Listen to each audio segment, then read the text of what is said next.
김현정의 뉴스 쇼.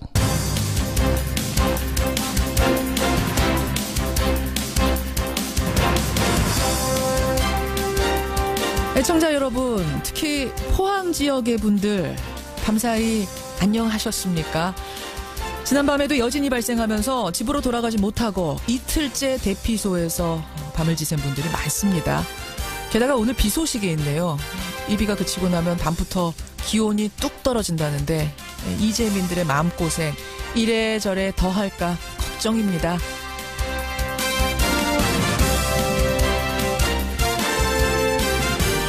그런데요, 정치권에도 한파가 몰아닥쳤습니다. 청와대 특수활동비를 상납한 혐의로 구속영장이 청구됐던 전직 국정원장 3사람 가운데 2사람, 남재준, 이병기 전 원장은 밤사이에 구속이 됐습니다. 이병호 전 원장만 기각이 됐지요. 준 사람이 있으면 받은 사람이 있습니다. 준 사람들이 구속된 마당에 받은 사람을 조사하지 않을 리 없습니다. 이제 검찰의 화살은 박근혜 전 대통령을 정조준하는 모양새입니다. 게다가 친박 핵심 최경환 의원까지 수사를 받고 있다는 사실이 알려지면서 정치권은 이미 꽁꽁 얼어붙었습니다. 쌀쌀한 아침, 김현정의 뉴스쇼 출발합니다.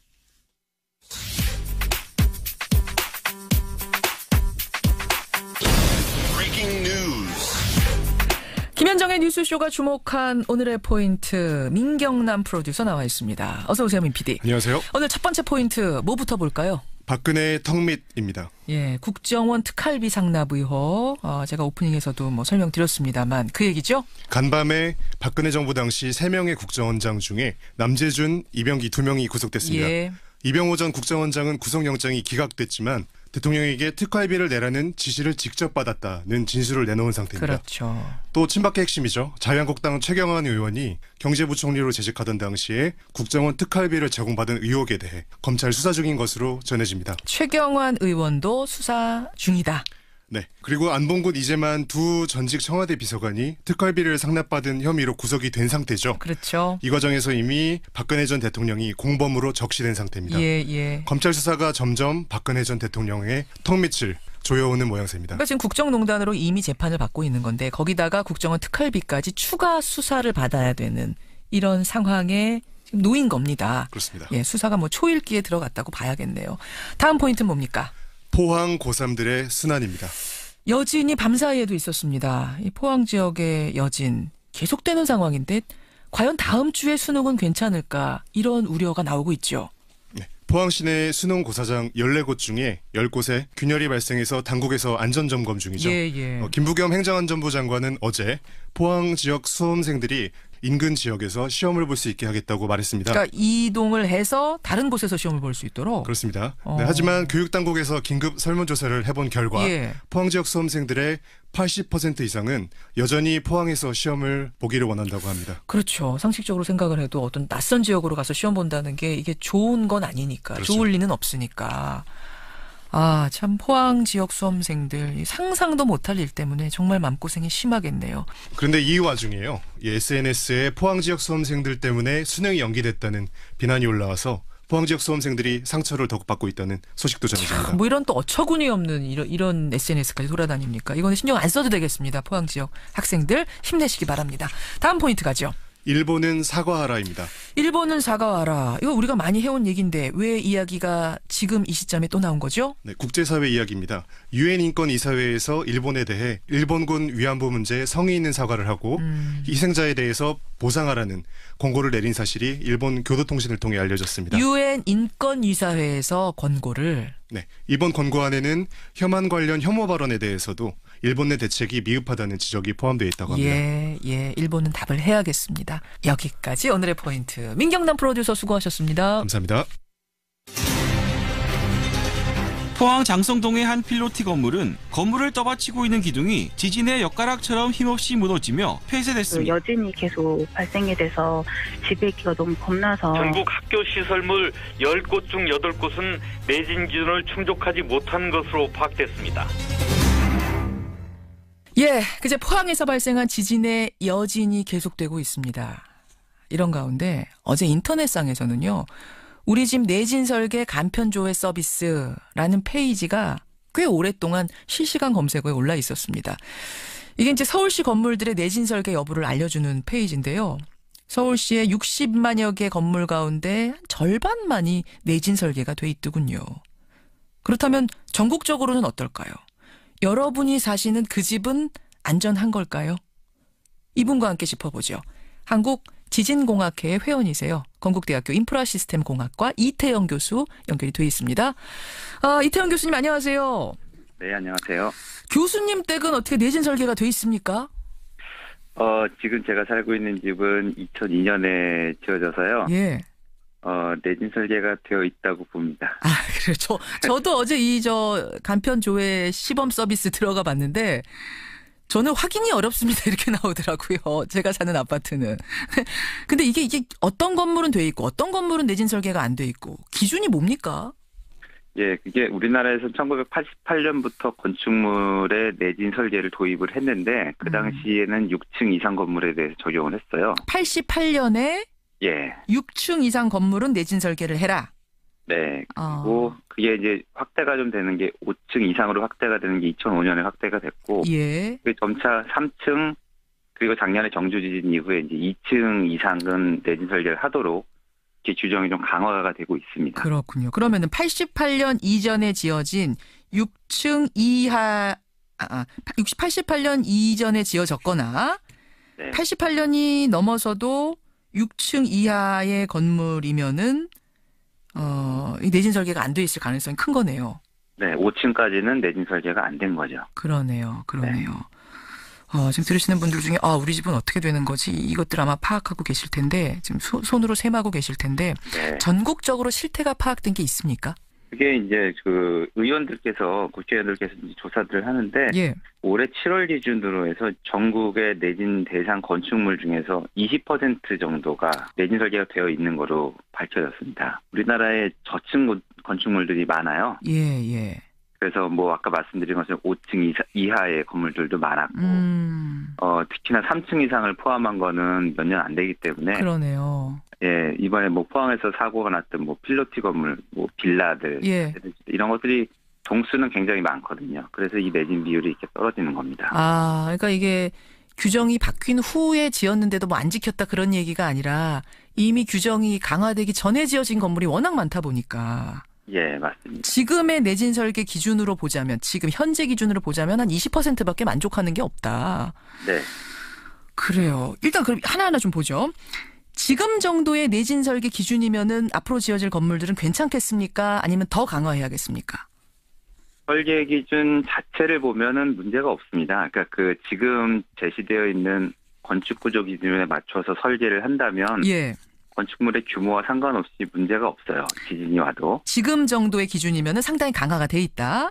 예, 기준 자체는 뭐 선진국 수준으로 저희가 되어 있기 때문에 그래요. 그대로 설계하고 그대로 시공한다면 문제가 없습니다. 자, 그러면 이미 기존에 지어진 건물들 말씀하신 대로 80%가 다 그렇게 강화된 내진 기준에 맞춰져 있지 않는데 이 건물들은 어떻게 합니까? 그런 것들이 이제 내진 보강이라는 걸 해야 되는데요. 예. 내진 성능을 평가해서 지금 기준보다 어느 정도 모자르다 이런 것들을 파악을 하는 절차가 있거든요. 아하. 그래서 그 부족한 것들이 발견이 되면 예. 그 부족한 부분을 보완해 줄 수 있는 내진 보강 공사를 해야 됩니다. 내진 보강 공사 이게 가능한 거예요? 그게 기술이 있고요. 뭐 그런 것들이 연구가 많이 돼서 실제로 뭐 예를 들면 우리나라 지금 학교 건물 같은 것들은 내진 보강 공사를 꽤 진행을 하고 있어요. 그래요. 예, 네. 예. 자, 학교 얘기가 나왔으니까 학교 건물 얘기부터 좀 풀어가 보죠, 그러면. 네. 이번에 크게 이슈가 된 게 이제 두 가지 정도입니다. 뭐 오늘 다 짚어볼 수는 없을 테니까요. 한 두세 가지 정도가 크게 논란이 됐는데 하나가 학교 건물, 하나가 필로티 구조. 여기들이 크게 주목을 받았습니다. 이번에 대학교 외벽 무너진 것들 뭐 동영상 보고 많이들 놀라셨을 테고 또 고등학교의 건물 균열 발생한 것들도 많이 보셨을 거예요. 근데 우리가 학교를 특히 이번에 주목을 해서 그런 건가요? 아니면 실제로 학교 건물이 다른 건물들에 비해서 내진율이 떨어지는 건가요? 실제로 아까 뭐 전국적으로 20% 정도가 내진 설계가 되어 있다고 말씀을 드렸는데 예. 학교 건물만을 보면은 약 25% 정도가 내진율을 보유하고 있어요. 그러면 뭐 평균이나 비슷비슷하네요. 예, 뭐 크게 떨어지는 건 아닌데 저희가 학교 건물을 집중하는 이유는 예. 일단 뭐 이제 어린 아이들, 학생들은 저희가 우선적으로 보호해야 되는 대상이기 때문에 그렇기도 하고요. 물론이죠.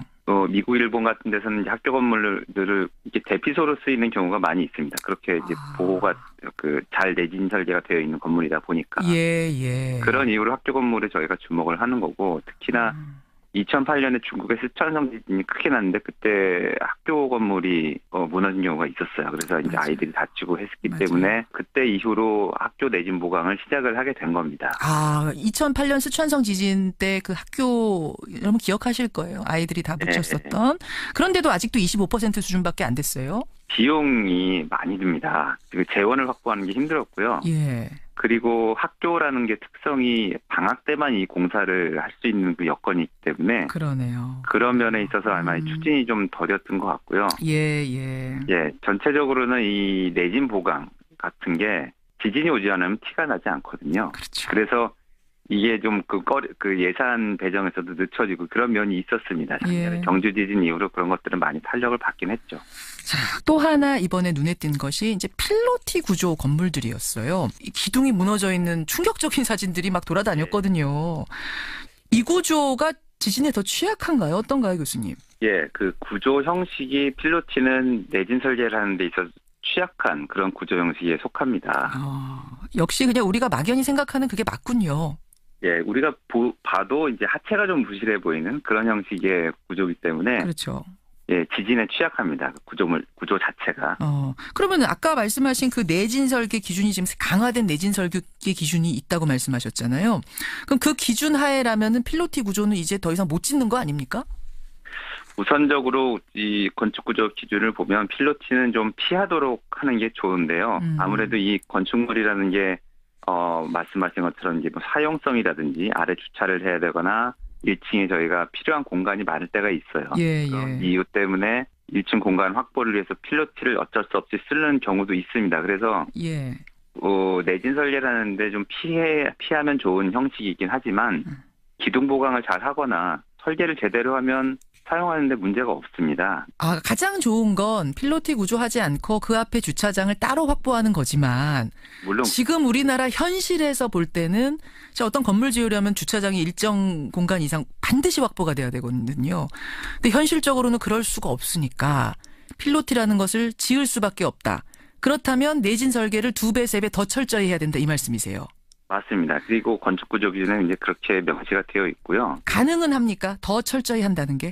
예, 기준에 나와 있습니다. 설계 기준에 자세하게 나와 있기 때문에 그걸 설계 기준을 잘 따르면 되는데 이번에 지금 현재 한국지진공학회 회원들하고 토목학회 회원들 이런 분들이 전문가들이 지금 내려가서 점검을 하고 계시거든요. 특히 장성동에 그 사고가 났던 이런 필로티 건물들 가서 조사를 해봤더니 이게 아무래도 그 내진 설계 기준을 제대로 따르지 않은 것들이 좀 발견이 된 모양이에요. 특히나 그 심하게 부서진 그런 것들을. 맞아요. 또 그 기사는 잘 안 나오지만 이제 그분들이 조사하고 올려놓은 사진들을 보면은 바로 옆에 있는 똑같은 형식의 필로티 구조물인데 멀쩡한 구조물들이 있더라고요. 똑같은 구조인데도. 예, 맞습니다. 근데 그게 이제 모양이 약간 다르던가 아니면 기둥의 사이즈가 다르던가 그 안에 있는 철근의 배치가 다른 겁니다. 내진 설계 기준을 잘 따르면 그렇게 멀쩡한 거죠. 바로 옆에 있는데도. 바로 옆에 있는데도. 그러니까 내진 필로티 구조의 내진 설계를 강하게 한다는 얘기는 기둥을 심긴 심때 조금 더 굵게 한다거나 그 안에 철심을 더 넣는다거나 뭐 그 철심의 모양을 어떻게 한다거나 이런 방법들이 있군요. 예, 그런 상세한 규정들이 있습니다. 예, 잘만 따랐으면 이번 우리가 본 사진처럼 그런 어처구니 없는 상황까지는 가지 않았을 거다. 네. 뭐 일단 피할 수 있다면 피하면 좋겠지만 현실적으로 불가능하다면 지금의 그 내진 설계 기준을 잘 지켜서 그대로 따라야 한다 이 말씀이세요. 알겠습니다. 학교하고 필로티 얘기를 해봤습니다.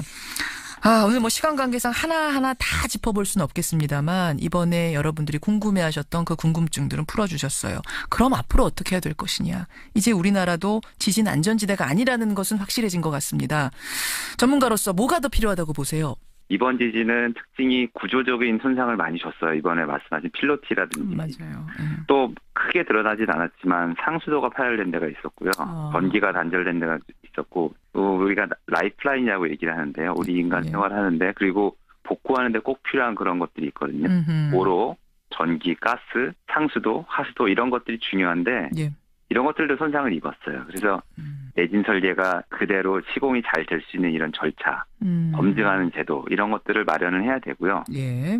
그리고 또 라이프라인에 대한 대책도 우리가 다시 한번 돌아봐야 되는 계기가 됩니다. 이번에. 상하수도라든지 전기라든지 이런 라이프라인이라고 불리는 우리 생활에 꼭 필요한. 그러니까 무슨 사고가 발생했을 때도 우리 생명을 지켜줄 수 있는 그 기본적인 인프라들이 튼튼하게 돼 있는지도 점검하고 가자 이 말씀이세요. 네. 기존의 건물들 어떻게? 제가 또 오래된 집에 살아서 그런지 모르겠습니다만 기존의 건물들 이거 어떻게 할 건가? 이 과제가 좀 큰 것 같아요. 그래서 국토부나 행정안전부에서 이제 그런 지원책을 많이 마련하고 유도책을 마련하고 있어요. 뭐 세제 혜택을 준다든지. 근데 이게 지진이 나지 않으면 무용지물처럼 느껴지기 때문에 당장 눈에 띄지 않으니까 지진 나기 전까지는. 거기에 이제 비용을 지불하는 걸 좀 꺼려하죠. 돈을 안 쓰는 거죠. 근데 이번에 지진을 겪으면서는 좀 아마 인식이 바뀌었을 거라고 생각이 됩니다. 그러네요. 네. 예. 여기까지 말씀 나누죠. 교수님 고맙습니다. 네, 감사합니다. 건국대학교 인프라시스템공학과 이태영 교수였습니다.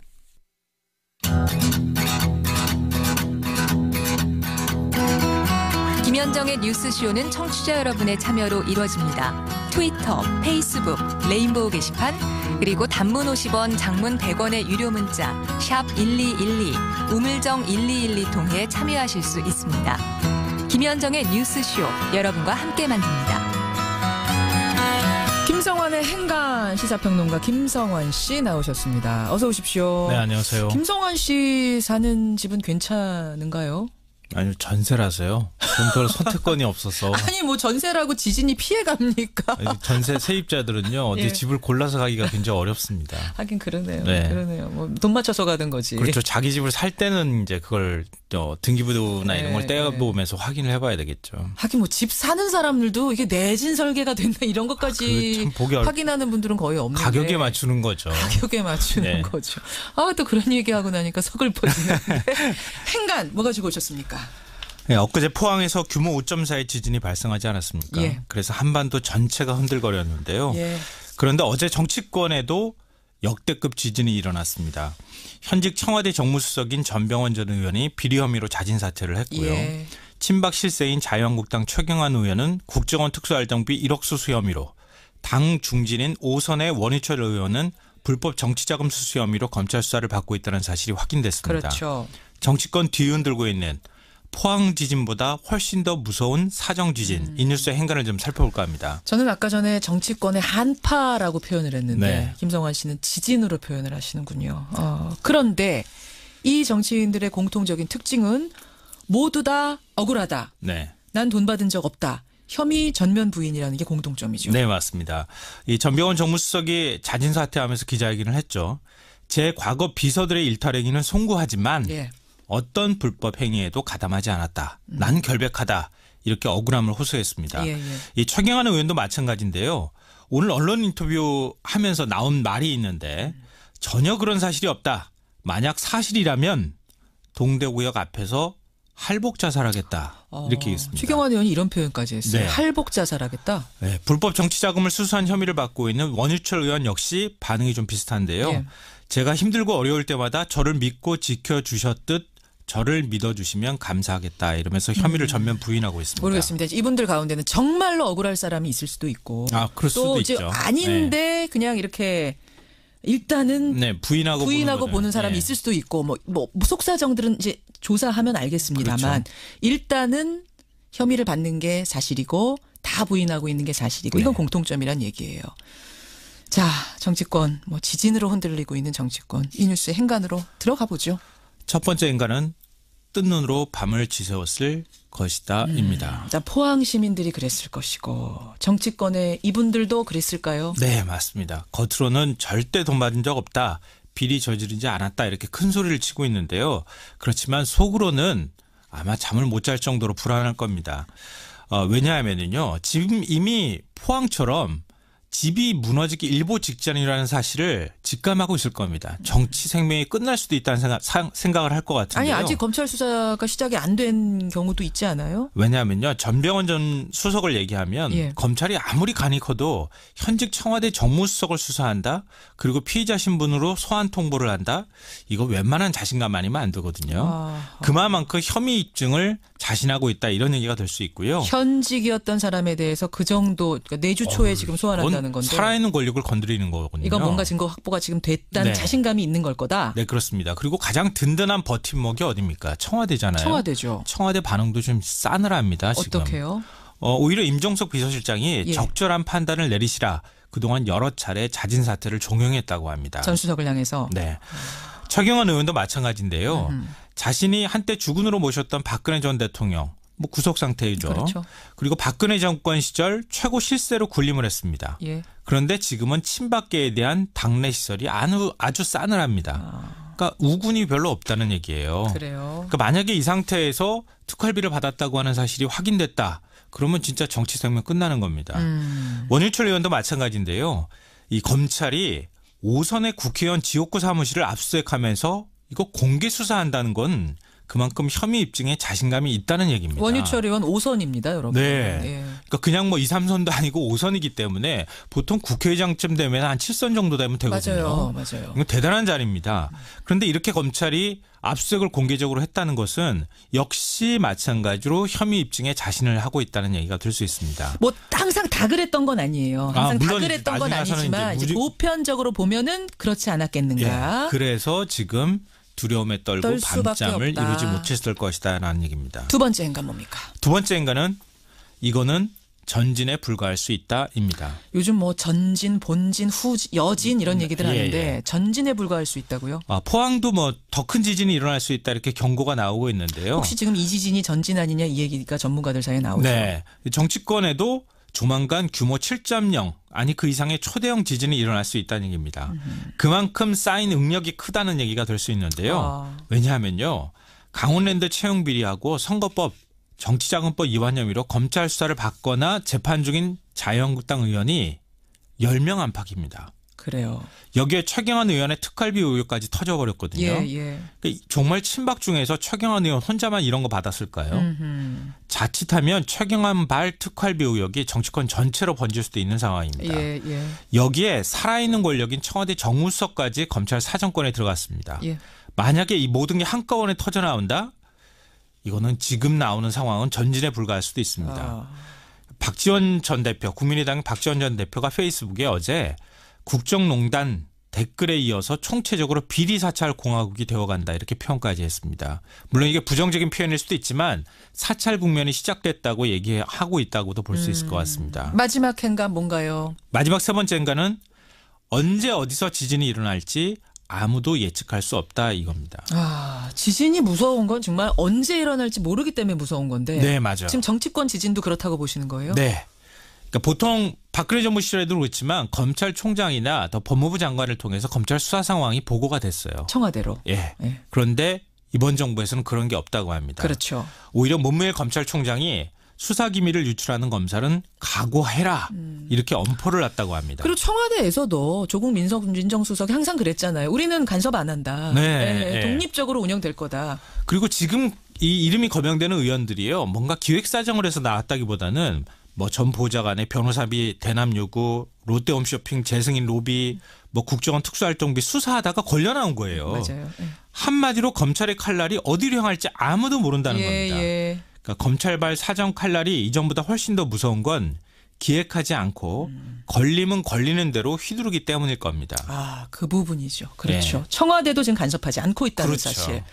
여기까지 오늘의 행간 김성환 씨 수고하셨습니다. 네, 고맙습니다. 있죠. 그러자 이명박 전 대통령 측이 본격적인 반격에 나섰습니다. 먼저 이 전 대통령 지난 주말에 바레인으로 출국할 때 현 정권의 적폐청산이 감정풀이 정치보복이라는 의심이 들기 시작했다. 이런 말 했고요. 요 며칠간은 측근들이 이런 말을 했습니다. 문재인 대통령의 퇴임 후가 온전하겠느냐. 혹은 검찰이 이렇게 무리수를 두면 노무현 정부의 파일을 꺼낼 수밖에 없다. 이에 대해서 이분의 답변은 뭘까요?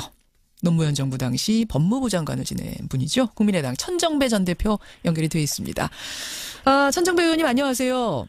예, 안녕하세요. 천정배입니다. 예, 노무현 정부 당시에 법무부 장관 하셨고 또 열린우리당 원내대표 하셨고 그렇죠? 예, 그렇습니다. 예. 이명박 전 대통령의 측근이 기자에게 했다는 말. 이제 6개월 정권 잡은 사람들이 MB에 대해서 더 많이 알겠느냐. 아니면 5년 동안 정권 잡았던 우리 쪽이 노무현 정부에 대해서 더 많이 알겠느냐. 검찰이 무리수를 두면 우리는 자료를 꺼낼 수밖에 없다. 이거 보도 들으셨죠? 예. 제가 바로 이 말씀을 또 우리 진행하시는 김현정 진행께서 하신 걸 전에 들으면서 마치 무슨 조폭 두목이 협박을 하는 것 같다는 느낌을 받습니다. 조폭 두목이 나와서 예, 그렇지 않아요? 지금 전형적인 협박 아닙니까? 자기들이 무슨 큰 범죄 뭐 사실이라도 들고 있는 것처럼 그걸 가지고 지금 협박하는 거란 말이에요. 예. 저는 당초 이명박 대통령이 퇴임하자마자 외국으로 나가지 않을까 그렇게 예상했던 사람입니다. 왜 그런 예상을 하셨어요? 뭐 아마 나갈 수밖에 없지 않을까 봤는데요. 너무 비리가 많아서 그렇습니다. 근데 박근혜 정부 내내 아무 일 없이 편안히 지내시는 걸 보면서 솔직히 의아했습니다. 뭔가 있구나. 뭔가 여러 정치적인 여러 요인들이 있겠구나 했는데요. 뭐 범죄와 비리 단호히 처벌하고 청산해야 합니다. 특히 최고 권력자의 비리, 이 권력 비리를 청산할 때만 나라의 미래가 열리지요. 그래서 물론 앞으로 그 문재인 정부든 검찰이든 뭐 사정기관이 뭐 이명박 대통령 측이든 누구든 간에 적폐 청산하고 수사할 때 명확하게 공정성 또 인권의 보장 이걸 지켜가야 되겠지만 그러나 무슨 저런 식으로 조폭들이 협박하는 듯이 나온다고 해서 그것으로 겁먹거나 물러나거나 해서는 안 됩니다. 안 될 거다. 지금 청취자들이 문자 보내주세요. 김경국님, 배상용님 이런 분들이 MB 측에다 그러면은 뭐 가지고 있으면 차라리 그거 내놓으라고 하는 게 어떠냐. 이분들 표현 그대로라면 깔 게 있으면 다 까라고 하는 건 어떻겠느냐 이런 제안도 주시는데 어떻게 생각하세요? 그렇습니다. 범죄 혐의가 있으면은 법과 원칙에 따라서 처리해야 되죠. 들고 있는 거 있으면 내놔라. 그렇습니다. 그런 지난 9년간 9년간이겠죠? 9년간인데 특별히 뭐 혐의 내놓지 못했지 않습니까? 그걸 뭐 이 사람들이 뭐 지금 와서 자기들 비리 숨기는데 협박용으로 쓰려고 들고 있었나요? 뭐 그런 혹시 이명박 정권에서 박근혜 정권으로 넘어갈 때 이제 같은 정권이니까 그때는 아무 일이 없다가 이 정권 바뀌면은 이런 상황이 벌어질 거라고 생각하고 진짜로 뭐를 들고 있을 가능성은 없겠습니까? 그거야 뭐 저도 아까 말씀하신 것처럼 법무부 장관을 지냈습니다만 저에 대해서는 무슨 비리 있다고 그러면 한번 꺼내놨으면 좋겠습니다. 차라리 있으면 꺼내라. 아니 자유한국당이 엊그제 말이죠. 노 전 대통령의 부인, 아들, 딸, 조카 사위까지 고발을 했습니다. 박연차 회장한테서 640만 달러 뇌물로 받은 사건 다시 수사해달라 이런 건데 혹시 이것과 연결돼서 지금 뭘 들고 있는 건 아니냐 이런 얘기들 나오거든요. 제가 알 바 없는 일이고요. 자유한국당이 그동안 야당이었던 것도 아니고 그렇지 않지 않습니까? 지난 9년 동안 이 사람들이 나라를 다 지배하고 심지어는 모든 권력을 가지고 무슨 검찰 권력까지도 자기들 신여로 삼으려고 했지 않습니까? 그런데 그동안 뭘 하고 있다가 이제 그걸 꺼낸다고 그러죠? 말이 안 되는 거고요. 말이 안 되는 거다. 겁박이다 이런 생각하시는 거예요. 알겠습니다. 국민의당 천정배 전 대표 만나고 있습니다. 화제를 좀 돌려보죠. 국민의당 상황 얘기를 안 할 수가 없네요. 천정배 대표님. 바른정당 유승민 신임 대표가 안철수 대표를 예방한 자리에서 아주 분위기가 좋았답니다. 나는 호남 배제한다고 한 적이 없다. 이렇게 유승민 대표가 말을 하자 안철수 대표도 새로운 개혁 파트너다. 이런 표현을 쓰면서 이야기를 나눴다는데 이런 분위기라면 정말로 안철수 대표 측이 밝힌 12월 통합선언 안 되리란 법 없어 보이는데요. 이 분위기면? 예, 좀 안타깝습니다. 저는 안철수 대표가 국민의당을 소멸의 길로 끌고 가려 하고 있지요. 소멸의 길이라고 보세요. 통합은? 예, 소멸의 길입니다. 단언컨대 소멸의 길입니다. 단언컨대 소멸의 길이라고까지 확신하신 이유가 뭡니까? 예, 우선 지금 여러 가지 지금 우선 그 바른정당이죠. 다른 정당에 남의 정당에 대해서 이야기하기가 조금 미안한 감이 있습니다만은 저도 그 당에 대해서 당초는 여러 가지 기대를 했는데요. 그 당은 개혁적 보수하고는 거리가 한참 먼 정당입니다. 오히려 과거 이 적폐 정당이라고 할 수 있는 무슨 새누리당, 지금의 자유한국당 등하고 전혀 차이가, 전혀라면 좀 심하겠지만 거의 차이가 없고. 거의 차이가 없다. 예, 하는 일마다 사실은 문재인 정부가 지금 하고 있는 여러 적폐 청산이라든가 개혁 작업 협력하기는커녕 그 반대만을 일삼고 있는 세력입니다. 그래서 그 당하고 합친다는 것은요. 그게 무슨 개혁 연대가 아니라 정반대의 적폐 연대로 가까워지는 겁니다. 빅 텐트를 치자고 이제 우리 안 대표가 하셨어요. 그 의도가 저는 안 대표 늘 선하다고 생각합니다만은 과연 그런 빅 텐트가 있나요? 저는 현미경을 통해서 겨우 볼 수 있는 무슨 그런 눈꽃만한 텐트는 있을지 모르지만 눈꽃만한 텐트는 없습니다. 아니 그래 없습니다. 바른정당하고 국민의당하고 합하면은 의원 수가 꽤 많아지는데 그런 빅텐트 아니냐 이런 생각할 수 있는 거 아닌가요? 의원 수가 그런 사소한 문제고요. 지금 바른정당에 11명의 의원이 있지 않습니까? 예. 거기 그중에 저는 앞으로 한 서너 명 남고 말이라고 보는 사람인데. 서너 명 남고 다 나갈 거라고 보세요? 추가 탈당할 거라고 예측하세요? 그렇게 봅니다. 그 당은 토대가 없는 정당인데요. 그렇다 치더라도 지금 우리가 11명 더 왔다고 해서 그게 문제가 아닙니다.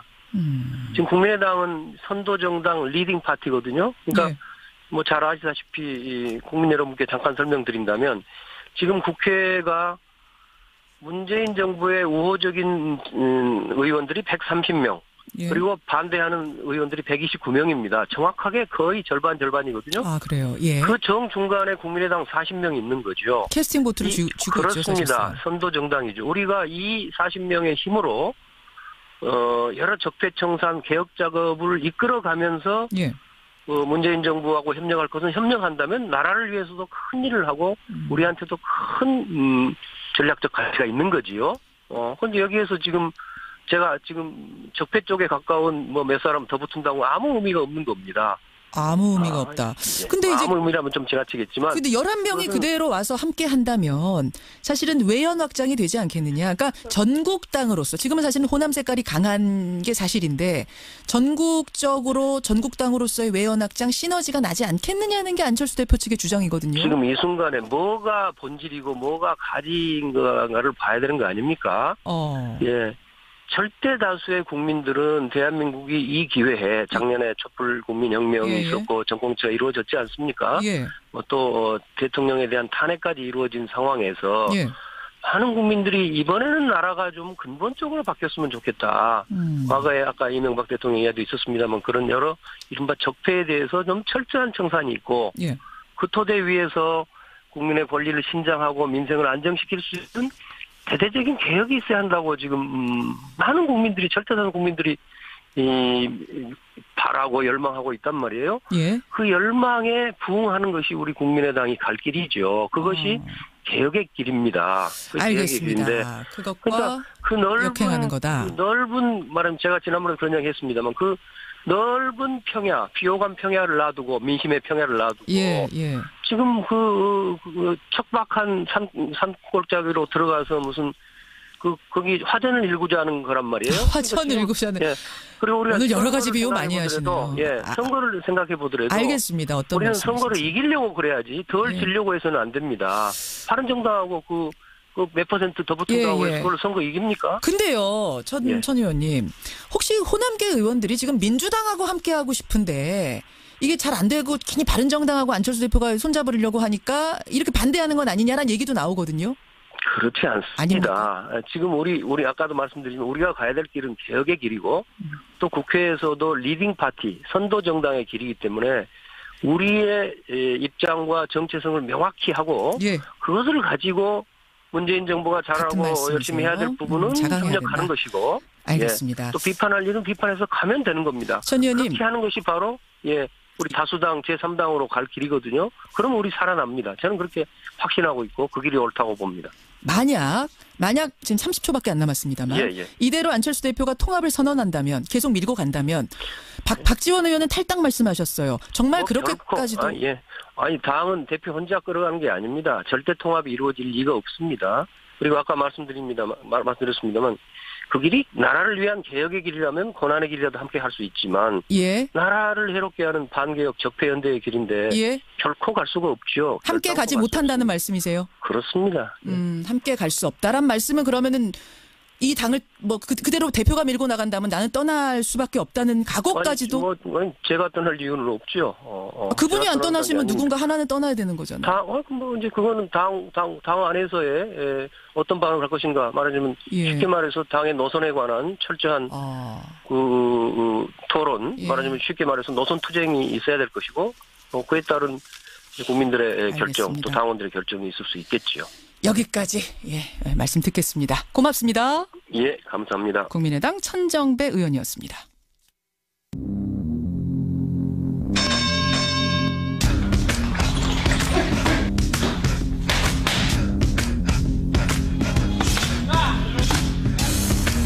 김현정의 뉴스쇼 금요일의 코너입니다. 뉴스 속으로 훅 파고드는 시간 훅뉴스. 오늘도 김정훈 기자 나와 있습니다. 어서 오세요, 김 기자. 네네.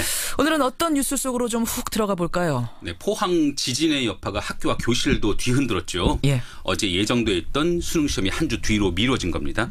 수험생들의 안전을 위하고 또 형평성 논란을 방지하기 위한 차원이긴 했지만, 근데 당사자들의 당혹감은 어쩔 수가 없거든요. 먼저 수험생들의 말을 한번 들어보실까요? 그러죠. 수능이 이게 연기된 게 처음 있는 일이라서 되게 당황스럽고. 수능 이제 D-Day가 넘어가잖아요. 그때 진짜 스트레스 받아요. 근데 그거 다시 해야 된다니까 그게 너무 힘든데. 남은 자료들 마저 다 풀고 새로운 자료 사든지 해서 어떻게 일주일 보내야 돼.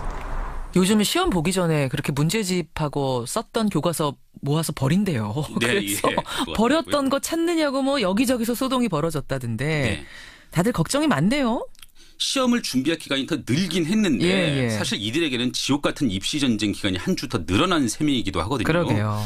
그런데 이보다 훨씬 오랜 기간 입시 전쟁을 치르는 이들이 있다고 합니다. 그러니까 고3이나 재수생들 말고요? 고등학생들을 넘어서 중학생 또 초등학생들까지 이미 대학 입시를 위한 전쟁터에 놓여 있다. 이렇다면 믿으시겠습니까? 초등학생까지? 그러니까 한두 학기 선행학습 정도가 아니라요? 네. 진짜 입시 전쟁은 이미 시작됐다는 중학생들. 이번 훅뉴스에서 한번 취재해봤습니다. 오늘의 훅뉴스 주제 제목만 들어도 벌써부터 머리가 지끈지끈 아파오는데 대체 어느 정도나 지금 선행학습들이 이루어지고 있다는 얘기입니까? 네, 서울 양천구 목동에서 만난 중학교 1학년 학생들의 이야기를 한번 들어보실까요? 중학교 한 학년 과정도 아직 마치지 않은 학생들임을 염두에 두고 한번 들어보시죠. 저는 그냥 작년에 중학교 걸 끝냈어요. 그냥 작년에. 고등학교 다 끝낸 애들이 심하다고. 저 수학 올림피아드 준비하고 있어요. 수학 숙제 끝내고 확률과 통계 또 좀 하고 미적분 좀 하고 중학교 5학년 때 수술을 하고 있었어요. 마지막 말이 초등학교 5학년 때 수투하고 있었어요? 네. 수투면은 이거는 고등학교 중에서도 이과생들만 하는 거 아니에요? 맞습니다. 현재는 중학교 1학년 학생이죠. 근데 그 학생이 초등학교 5학년 때 수투를 배웠다는 것입니다. 지금은 그 단계도 넘어서 확률과 통계라는 더 어려운 영역을 배우고 있다는 것이죠. 아니 김정은 기자 지금 영재학급 학생들 만나고 온 거 아니에요? 근데 저희가 취재를 해보니까 아주 일부만의 현상은 아니더라고요. 그래요. 중학교 그보다 앞선 초등학교 때부터 대학 입시를 준비하는 현실을 어렵지 않게 살펴볼 수가 있었는데요. 근데 그 현장을 살펴보기 위해서 찾은 곳이 있는데 바로 서울 대치동 학원가입니다. 서울 대치동 학원가라 그러면 전국에서도 교육 특구라고 불리는 지역 아닙니까? 맞습니다. 지난 14일 밤 그리고 어젯밤 연이어서 찾아봤는데 심화학습 또 선행학습으로 유명한 학원들이 질비했고요. 밤 10시가 가까워지자 3차선 도로에서 건물에 접한 한 차선이 순식간에 주차장으로 바뀌어버렸습니다. 그러니까 학생들 태우기 위한 차들이 쭉 멈춰선 그런 장면인 거죠? 그렇습니다. 그리고 10시 15분쯤에 수십여 명의 학생들이 학원 건물에서 쏟아져 나오는 모습을 봤는데요. 예. 준비된 승용차에 속속 올라탔고요. 이들 중에는 초등학생들이 적지 않았습니다. 이번에 만난 한 초등학생의 말을 한번 들어보시죠. 예. 지금 5학년이에요. 학원에서 수업 끝나고 나왔어요. 수학 중학교 2학년. 저보다 더 늦게 하는 애들도 많아요. 한 11시까지도 해요. 5학년인데 11시까지 한대요, 밤에? 네. 그런데 그곳에서 조금 떨어진 골목가에 한 건물이 있었는데요. 예. 자정쯤이 되자 앳된 아이들 20명 정도가 한꺼번에 나오는 모습도 찾아볼 수가 있어요. 밤 12시요? 밤 12시요. 밤 10시 이후에는 학원을 운영할 수 없다는 조례가 있습니다. 예. 그래서 인근 독서실에서 밤 늦게까지 몰래 교습을 받고 나온 초등학생들이었던 거죠. 단속을 피해서 지금 이렇게 이루어지는 현장들이군요. 그렇습니다. 예, 저희는 이에 대해서 대치동 유명학원 한 관계자로부터 은밀한 사실을 전해 들을 수가 있었습니다. 뭡니까? 이와 같은 비밀 심야 교습이 성행하고 있고요. 예. 그 해당 학원을 다니는 초등학생들의 수만 한 학원이요. 예. 초등학생 400에서 500명에 이른다는 내용입니다. 직접 한번 들어보실까요? 예. 별도의 공간을 운영하고 있는 상황인 거죠. 인근에 독서실을 운영하고 있다고 생각한 거죠. 5시에 와서 10시까지가 기본 수업인데 11시까지 하거나 1시까지 하는 친구들도 있죠. 소속된 초등학생들만 해도 한 400~500명? 고등학교 보통은 1학년 과정까지를 목표로 해서 선행학습을 하고 있는 거죠. 뭐 중등과정은 45만 원, 60만 원까지도 가죠. 와, 그러니까 초등학생들이 숨어서 새벽 1시까지 공부를 한다? 네. 근데 그 내용이 고등학교 과정이다? 그렇죠. 참 이거 들으시면서 여러분들 깜짝깜짝 놀라실 텐데요. 이게 물론 대치동이라는 워낙 교육열이 높은 곳에 아주 이례적인 얘기라고 생각하실 수도 있겠습니다만 이게 몇몇 학생들의 아주 특수한 얘기만은 아니라는 거잖아요. 그렇습니다. 왜 이렇게 된 거죠? 몇 가지 원인을 꼽을 수가 있을 텐데 네. 우선 서열화된 고등학교 문제를 지적하지 않을 수가 없네요. 고등학교부터 서열화가 돼 있다? 네. 좋은 대학에 진학하기 위해서는 좋은 고등학교부터 진학해야 한다. 이런 인식이 이미 널리 퍼진 겁니다. 초등학교 때부터 그러니까 대입을 바라보면서 우선 고등학교 입시를 준비한다 이런 얘기네요. 네. 특히 뭐 과학고, 영재고를 준비한 학생들은 이미 초등학교 때 고등학교 과정을 배우지 않으면 안 된다고 하고요. 예. 이 밖에 특목고 또 자립형 사립고 등을 진학하기 위해서도 초등학교 고학년 때부터 입시 경쟁 체제에 내몰린다는 겁니다. 좋은 대학에 가기 위해서는 좋은 고등학교부터 가야 된다. 실제 현실이 그렇군요. 서울대학교의 경우 2017학년도 합격자 가운데 분석을 해보니까요. 예. 일반고 출신 비율이 50%도 되지 않더라고요. 절반 이상은 소수 명문고등학교 출신이라는 얘기입니다. 예. 그 명문고를 들어가기 위해서는 안달이 날 수밖에 없죠. 그렇죠. 예, 사교육 없는 세상 안상진 정책대안 연구소장의 말로 한번 들어보시죠. 예. 이명박 정부 때 그 고교 다양화 300 프로젝트라는 게 있었어요. 그러면서 자사고, 서울 자율형 사립고와 자율형 공립고가 엄청나게 많은 수가 이제 그때 생겼거든요. 문제는 그러면서 이제 외고나 국제고나 어떤 과학고들도 확대가 되고요. 영재학교도 확대되고요. 서열화 되어 버린 거예요. 고등학교에 들어가기 위한 경쟁의 어떤 시작은 초등학교, 고학년 또는 저학년 여기까지 내려갔다라고 보시면 되겠습니다.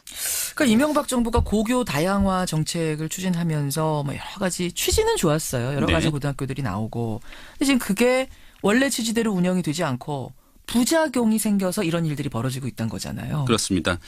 또 여기에 말도 많고 탈도 많은 학종 문제도 있습니다. 학종, 학생부 종합전형, 이 대입전형 말씀이죠? 네.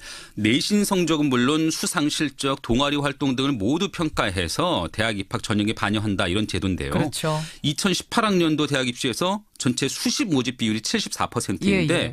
그중 서울 소재 대학 수시 전형의 경우에는 신입생의 56%를 학종으로 뽑거든요. 그 정도로 절대적입니다. 이것도 역시 취지는 좋아요. 학생들의 다양한 활동을 보겠다. 성적만 보는 게 아니라 수상 실적도 보고 동아리 활동도 보고 여러 가지 스펙 보겠다 이런 거잖아요. 그러니까 이렇게 되니까 고등학교 때는 수상을 위한 특별 활동 또 개별 동아리 활동에 역점을 두게 되고요. 예. 고등학교 때 배워야 될 것은 중학교 때 끝내야 된다 이런 인식이 퍼지는 겁니다. 그러니까 대입을 위한 고등학교 교과 과정은 중학교 때 끝내야 네. 고등학교 때 동아리도 들고 뭐 대회도 나가고 이러지 않겠느냐. 그렇습니다. 이 부분을 교육평론가 이범 씨의 말로 한번 들어보시죠. 학종이란 게 워낙 복합적으로 여러 가지 전형 요소를 동시에 준비할 걸 요구하거든요.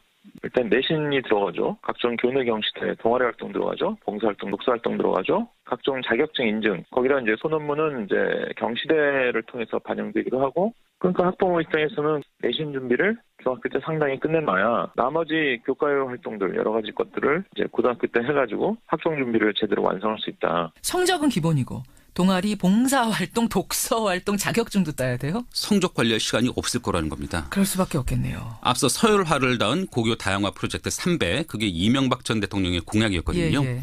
또 과거 입학사정관자에서 비롯된 학생부 종합전형은 이명박 정부 또 박근혜 정부를 거치면서 크게 확대가 됐습니다. 그렇죠. 결국 이전 정부의 핵심 교육 정책들이 모두 원래 취지가 퇴색된 모습입니다. 시작은 좋았어요. 취지는 좋았는데 지금까지 진행된 결과를 보면 긍정적이지 않았다는 결론을 내릴 수밖에 없어요. 예, 그렇게 취지하고 또 결과가 다를 것이다, 이런 우려가 나오는 정책이 하나 더 눈에 띄는데요. 뭡니까? 이달 초에 교육부가 발표한 중학교 자유학년제입니다. 중학교 자유학년제도? 네, 기존의 자유학기제가 한 학년으로 확대돼서 내내 전국 1,500개 학교에서 실시되는 건데요. 자유학년 기간인 1학년, 그 한 학년 때는 시험을 치르지 않고요. 네. 주로 다양한 진로 탐색을 하도록 하겠다, 이런 취지입니다. 그런데 이것도 취지 굉장히 좋잖아요. 그렇습니다. 이 자유학년제도 부작용이 지금 우려가 되는 건가요? 자유학년제를 제대로 운영하기에는 인력 때문이든 예산 때문이든 그 학교 안팎에 적합한 프로그램이 갖춰지지 않다, 이런 얘기가 나오고 있거든요. 그러다 보니까 학생들은 방치되기 일쑤라는 게 일선 교사들의 평가인데 앞서 지금까지 4년간 자유학기제를 운영해 왔다는 서울의 한 중학교 교사의 말을 한번 들어봤습니다. 학교에서 수업을 거의 안 한다고 보시면 되고요. 좀 학부모가 관심이 많은 학생들인 경우에는 학원을 다닌다든지 해가지고 학생들의 이제 수준이 떨어지지 않고 계속 이렇게 유지되고 발전되는 반면에 이렇게 관심도가 좀 적은 집의 학생들 같은 경우에는 공부에 끈을 놓아버리더라고요. 그러니까 결국은 불안한 학부모들이 이 자유학년제 기간 동안은 사교육에 의존하는 거군요. 안 그래도 고교 서열화 또 학종 문제 때문에 학생들이 일찍부터 입시 경쟁에 내몰리고 있는 현실이다, 이렇게 말씀을 드렸는데 자유학년제 때문에 사교육 의존도가 높아지고 선행학습에 불이 붙는다면 그 경향이 더욱 짙어지지 않을까, 이런 우려가 나오는 대목이라는 거죠. 지금 3가지 짚어주셨어요. 네. 고교의 서열화 문제, 학종이라는 대입 전형 문제, 그다음에 자유학년제 문제까지 겹치면서 취지들은 다 좋은데 참 우리 사회에서 이상하게 다 일그러지면서 부작용을 낳는 현실들을 말씀을 해 주셨는데 어디부터 손을 봐야 되는 겁니까?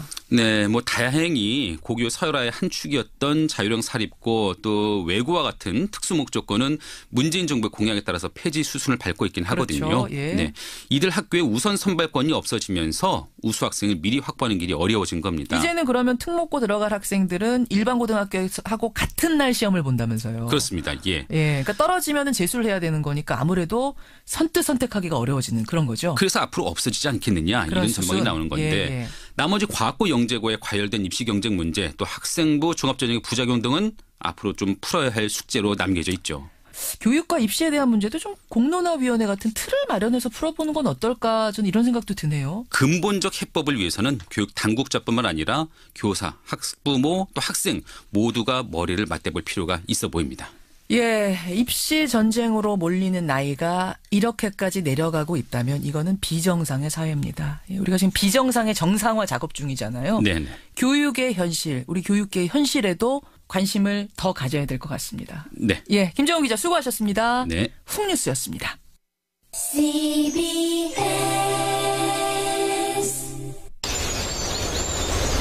더 맑은 공기, 더 깨끗한 물, 더 선명한 하늘. 이 놀라운 세상의 시작. 지금 당신의 빈병 반환으로 더 좋은 환경이 만들어지고 있습니다. 빈병의 수명이 늘어나면 자연의 수명도 늘어납니다. 다 쓰고 다시 쓰고 자원 순환으로 열어가는 지속 가능한 미래.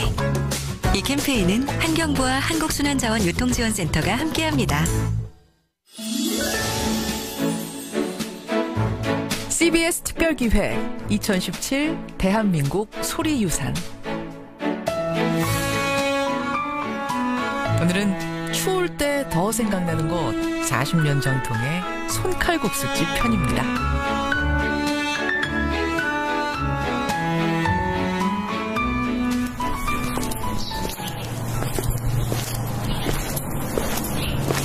서울 주택가 골목길에 자리한 평범한 칼국수 가게. 벽마다 붙어있는 2,000원이라는 문구가 유독 눈에 띕니다. 지금 큰아이가 39, 걔 낳기 전부터 이거 밀가루 장사했어요. 제 젊어서 한 40년 넘네요. 이 계통. 하루 종일 반죽하고 썰다 보면 손은 늘 헐어있지만 그럼에도 일일이 손으로 만들어야 한다는 이 주인 할아버지의 고집.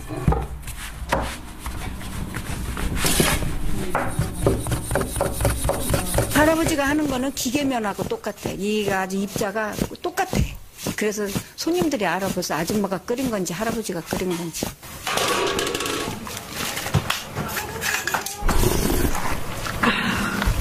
완전 너무 맛있었어요. 잘 먹은 느낌이에요.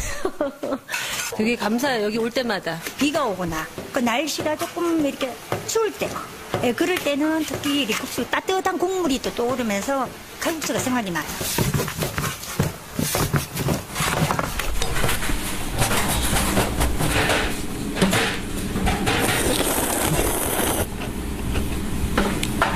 면이 정말 탱탱하네요. 네? 서울에는 수타면이 거의 없어요. 짜장면집 몇 군데 빼고 칼국수 스타일로 하는 데는. 예전에 우리 엄마가 이거 먹을 때는요, 방망이를 이렇게 밀어가지고 손수해는 거거든요. 손칼국수를 먹으면 엄마 생각이 나요. 80년대 초반까지도 그 칼국수를 쌀이 부족해서 그 대용으로 많이 해 먹었어요. 수제비 같은 거. 저도 시골에서 태어나가지고. 예전에는 사실 모든 게 다 맛있었어요. 일반 칼국수도 있지만 그 파스를 넣어서 만든 그 칼국수 있잖아요. 물가 비싼 서울 한복판에서 찾는 2,000원의 행복. 그 행복을 나누기에 노부부는 늘 감사하다 말합니다. 안녕하세요. 우리가 할 수 있는 그 음식을 갖고 먹고 맛있다고 그러면 기분 좋고, 힘들다고 해도 아직. 김현정의 뉴스 쇼.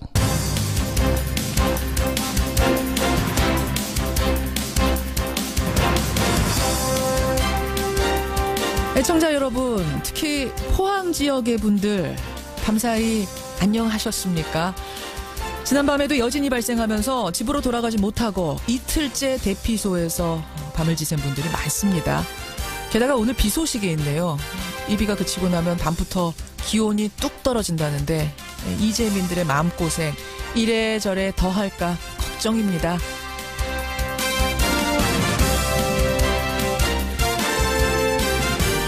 그런데요, 정치권에도 한파가 몰아닥쳤습니다. 청와대 특수활동비를 상납한 혐의로 구속영장이 청구됐던 전직 국정원장 3사람 가운데 2사람, 남재준, 이병기 전 원장은 밤사이에 구속이 됐습니다. 이병호 전 원장만 기각이 됐지요. 준 사람이 있으면 받은 사람이 있습니다. 준 사람들이 구속된 마당에 받은 사람을 조사하지 않을 리 없습니다. 이제 검찰의 화살은 박근혜 전 대통령을 정조준하는 모양새입니다. 게다가 친박 핵심 최경환 의원까지 수사를 받고 있다는 사실이 알려지면서 정치권은 이미 꽁꽁 얼어붙었습니다. 쌀쌀한 아침, 김현정의 뉴스쇼 출발합니다.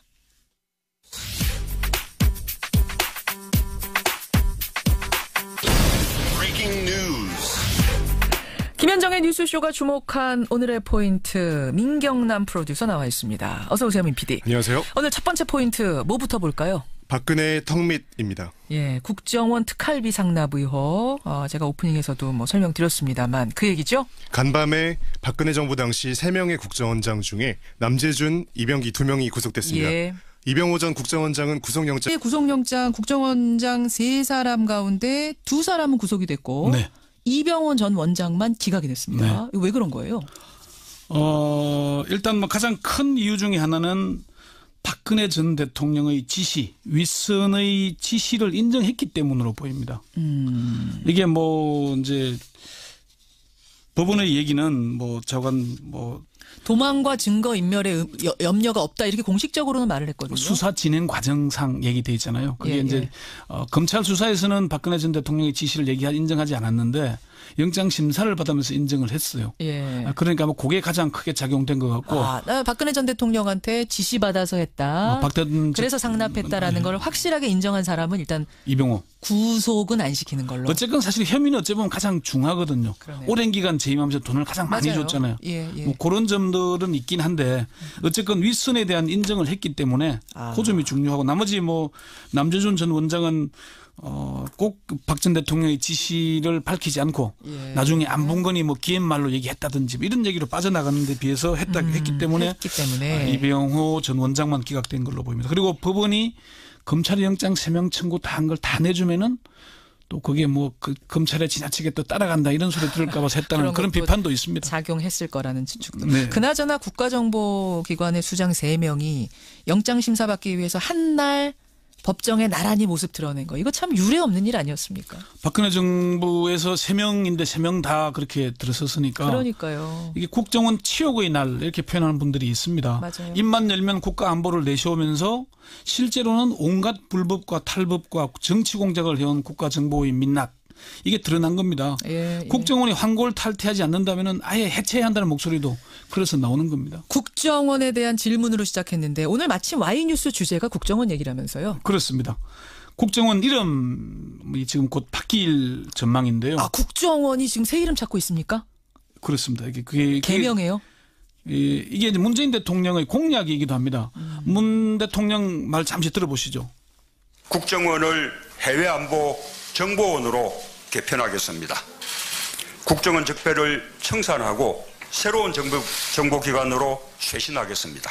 국내 정보 수집 업무를 그러니까 이게 이제 이게 한국형 뭐 전문 정보기관 원래 애초에 만들어질 때 미국의 CIA를 본뜬 거거든요. 그렇죠. 한국형 CIA로 새 출발을 하겠다 이런 얘기를 밝힌 겁니다. 이게 이름을 해외안보정보원 이렇게 아예 정해진 겁니까? 아니면 이름은 또 새로 공모를 하나요? 아직 확정된 건 아니고요. 문 대통령이 이 얘기를 꺼냈고 지금 민주당 진선미 의원이 국정원법 개정과 관련해서 8개의 법안을 발의했는데 여기에서도 해외안보정보원으로 일단 이름이 바뀌어 있습니다. 그렇지만 국정원개혁위원회에 확인을 해보니까 명칭 변경이 확정된 것은 아니다. 일단 대통령의 공약이기도 하고 상징적인 의미가 있긴 하지만은 정보기관 본연의 임무에 충실하면서도 새 정부의 상징성을 담을 수 있도록 국정원 내부의 의견을 수렴하고 있다 이렇게 얘기했습니다. 수렴 중이다, 검토 중이다 이 정도로. 그러니까 일단 국정원 이름은 역사 속으로 사라지게 됐습니다. 근데 사실은 뭐 이름을 바꾸느냐 아니냐가 중요한 게 아닌 것 같은 게 이미 3번이나 바꾼 이름이잖아요, 국정원이. 그렇습니다. 그렇죠. 근데 개혁에 번번이 실패하고 수장 3명이 나란히 법정에 서고 이렇게 된 거 아닙니까? 그게 사실 가장 중요한 부분이 바뀌지 않고 이름만 바꾸면은 그냥 겉으로 보이기에는 바뀐 것처럼 중앙정보부에서 국가안전기획부 다시 국가정보원으로 바뀌고 또 새롭게 바뀌더라도 내용을 바꾸지 않고 사람을 바꾸지 않으면 무슨 의미가 있겠습니까? 본질 못 바꾸면. 우리가 정당들 뭐 이름을 계속 바꿔 보면 바뀝니까? 10번 바꾸면 뭐합니까? 안 바뀌잖아요. 그렇죠. 그런 의미가 가장 클 겁니다. 이게 지금 뭐 국정원에서 근데 이제 제가 이런 꼭 얘기를 전하고 싶은 게 국정원에서 30년 넘게 재직한 전직 국정원 고위 관계자가 이런 얘기를 하더라고요. 뭐라고요? 지금 국정원은 고쳐서 쓸 수 있는 기관이 아니다. 허물어서 처음부터 다시 조직해야 한다. 이런 얘기를 했습니다. 이게 국정원에 근무했던 분이 30년 넘게 허물어서 이대로 어떻게 닦았을 수가 없다. 고쳐 쓸 수가 없는 단계다. 그 얘기는 왜 그러냐 물었더니 국정원 내부의 사람과 문화가 문제라는 얘기입니다. 너무 지금 뿌리 깊이 박혀 있는 문화, 그다음에 그 안에 인원들, 사람들. 그러니까 아무리 새로운 국정원장이 온다 그래서 있는 사람들 일을 과거에 간첩 조작하고 뭐 국내에 이 공작 정치했던 사람들이 그대로 남아 있는데 그게 바뀌겠냐? 오히려 그 사람들이 새로 들어온 사람들을 조종해서 우리 편으로 자기 편으로 만들어 버린다는 거죠. 그리고 돈도 마음대로 쓸 수 있는 뭐 영수증 없이 쓸 수 있는 돈이 있다 보니까 그렇게 한다는 얘기입니다. 그래서 이게 참여정부 때 바로 보였잖아요. 국정원 개혁한다면서 국정원장이 대통령 독대 보고를 폐지하고 제도 개선했죠. 그런데 정권 바뀌자마자 어떻게 했습니까? 선거 개입하고 정치 공작하고 댓글 달고 이거 한 거 아닙니까? 그렇죠. 네. 그렇죠. 자, 이제 알았습니다. 뭐 이름 아무리 바꿔도 이게 안 되는 이유는 알았습니다. 그러면 어떻게 해야 됩니까, 앞으로? 방향은 나와 있습니다. 제도와 조직 자체를 바꾸는 건데요. 문재인 대통령이 국정원의 국내 정보 수집 기능 폐지, 대공수사 기능 폐지 크게 두 가지를 약속을 그렇죠. 했습니다. 예. 이게 이제 미국 CIA나 영국의 MI6처럼 정보는 정보기관, 수사는 수사기관에 만든다는 원칙을 세우겠다는 거죠. 지금 서훈 국정원장 취임 이후에 국내 파트, 언론이나 정보기관을 출입하던 국내 정보원들은 자취를 감췄죠. 그리고 서 원장이 국회 국정감사 등에서 대공수사권을 다른 수사기관으로 이관하겠다는 입장을 명확하게 밝힌 것으로 이렇게 알려졌습니다. 그러니까 지금 사실은 저희 CBS도 담당하는 국정원 직원들이 다 있었던 거예요. 출입하는 다 아이들도 있었던 있었죠. 거죠. 예. 그 모든 공기관에는 다 있었던 거예요. 예, 있었습니다. 예, 출입처가 있었던 건데 이제 그게 없어졌어요. 지금 IO라고 불리는 정보원들이 안 나옵니다. 안 이제는. 나와요. 예. 근데 이 사람들 재교육해서 어디를 뭐 한다 그러는데 과거에 그런 악습에 젖어 있던 사람들로 가능하겠냐는 그런 비판 목소리가 있다는 거를 지금 국정원이나 국정원 개혁 발전위가 명심을 해야 할 겁니다. 그럼 대공수사권은 어디로 가게 되는 겁니까? 이게 아직 구체적으로 정리가 되지 않았습니다. 국정원 개혁만으로 해결될 문제가 아닌데요. 또 대공수사권 남북 대치 상황에서 이걸 약화될 것이라고 우려하는 목소리도 있는 게 우려하는 사실 소리도 있죠. 그럼요. 또 경찰의 보안 관련 수사 부서가 있죠. 예. 그리고 검찰의 공안부가 있습니다. 예. 이게 국정원 대공수사파트와 연계된 건데 일각에서는 대공수사청 내지는 대공수사처를 설립해야 된다는 얘기가 나오거든요. 따로. 예, 별도의 국정원과 보안 별개로. 수사만 이제 국정원 대공수사 경찰의 보안 합쳐서 하나 만들어내는 얘기 하는 거죠. 그런데 이렇게 될 경우에 개혁하는 것 같지만은 별도의 차관급 조직이 되는 겁니다. 별도의 조직이 되잖아요. 오히려 더 키울 수가 있는 겁니다. 문제를. 또 다른 안은 그 국가경찰과 자치경찰을 분리하고 국가경찰 내에 별도의 수사본부를 지금 두는 안이 공고가 될 거거든요. 대공수사권을 가진 아니요. 수사본부? 전체 국가수사본부 아래에 안보수사국을 설치하는 거죠. 따로. 네, 수사본부 아래에 이런 안도 있습니다. 문제는 국정원 개혁과 검찰 개혁, 경찰 개혁이 유기적으로 전체적인 시각에서 정리가 돼야 되는데 지금은 국정원 개혁발전위원회, 법무부의 법무검찰개혁위원회, 대검찰청의 검찰개혁위원회, 경찰의 경찰개혁위원회로 나눠져 있습니다. 다 따로따로. 예. 그게 따로 움직인다면 정말 총체적이고 유기적인 개혁이라는 거는 조금 어려워 보이긴 하네요. 그 우려가 많습니다. 적폐청산은 촛불 시민혁명의 국민의 목소리잖아요. 예. 그래서 이게 각 기능별로 뭐 검찰은 검찰대로 국정원 국정원대로 경찰은 경찰대로 하는 게 맞을 수 있습니다. 그렇지만 제도 개혁은 종합적이고 전략적이고 입체적이어야 하지 않겠습니까? 그렇죠. 미래지향적이고. 이 부분은 지금 컨트롤 타워가 제대로 만들어져 있지 않습니다. 이게 아마 좀 제대로 해야 되지 않느냐 그 목소리가 지금 나오고 있고요. 이게 꼭 제가 한 가지 더 말씀드리고 싶은 게 있는데 지금 김관진, 남재준 이런 분들 참모총장을 지낸 분들이 구속됐잖아요. 그렇죠. 그래서 뭐 참군인 구속 운운하면서 막 비판하는 사람들이 있는데 김정은이 좋아할 거다 뭐 이런 보수 성향 언론 매체에서는 그런 것도 쓰던데요. 지금 야당도 그 얘기를 하는데 그런데 해온 걸 보면은 김정은이 무서워하는 게 아니라 우스워하지 않았을까요? 아니 뭐 심리전 하라니까 무서워하지 않은 게 아니라 우스웠을 거다. 아니 말로는 공갈을 쳤는데 실제로 한 짓을 보면은 이게 대북을 한 게 아니라 사실은 국민들을 상대로 한 거잖아요. 그러네요. 그럼 이게 우스워한 사람이지 어떻게 무서워한 사람이겠습니까? 지금 발음이 우스운 거랑 무서운 거랑 비슷하게 들렸어요. 권영철 선임 기자 오늘 따끔한 비판해 주셨어요. 수고하셨습니다. 네.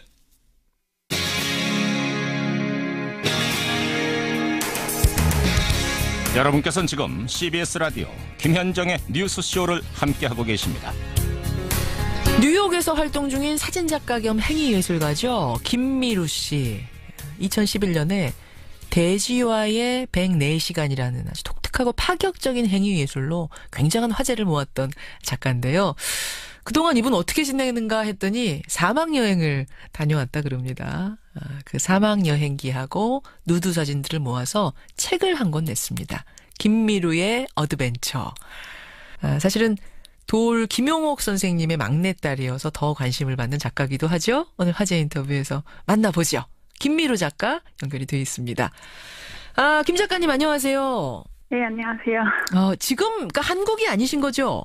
네, 지금 뉴욕에 있어요. 뉴욕에서. 뉴욕에서 활동 중인 작가입니다. 언제 사막여행 다녀오셨어요?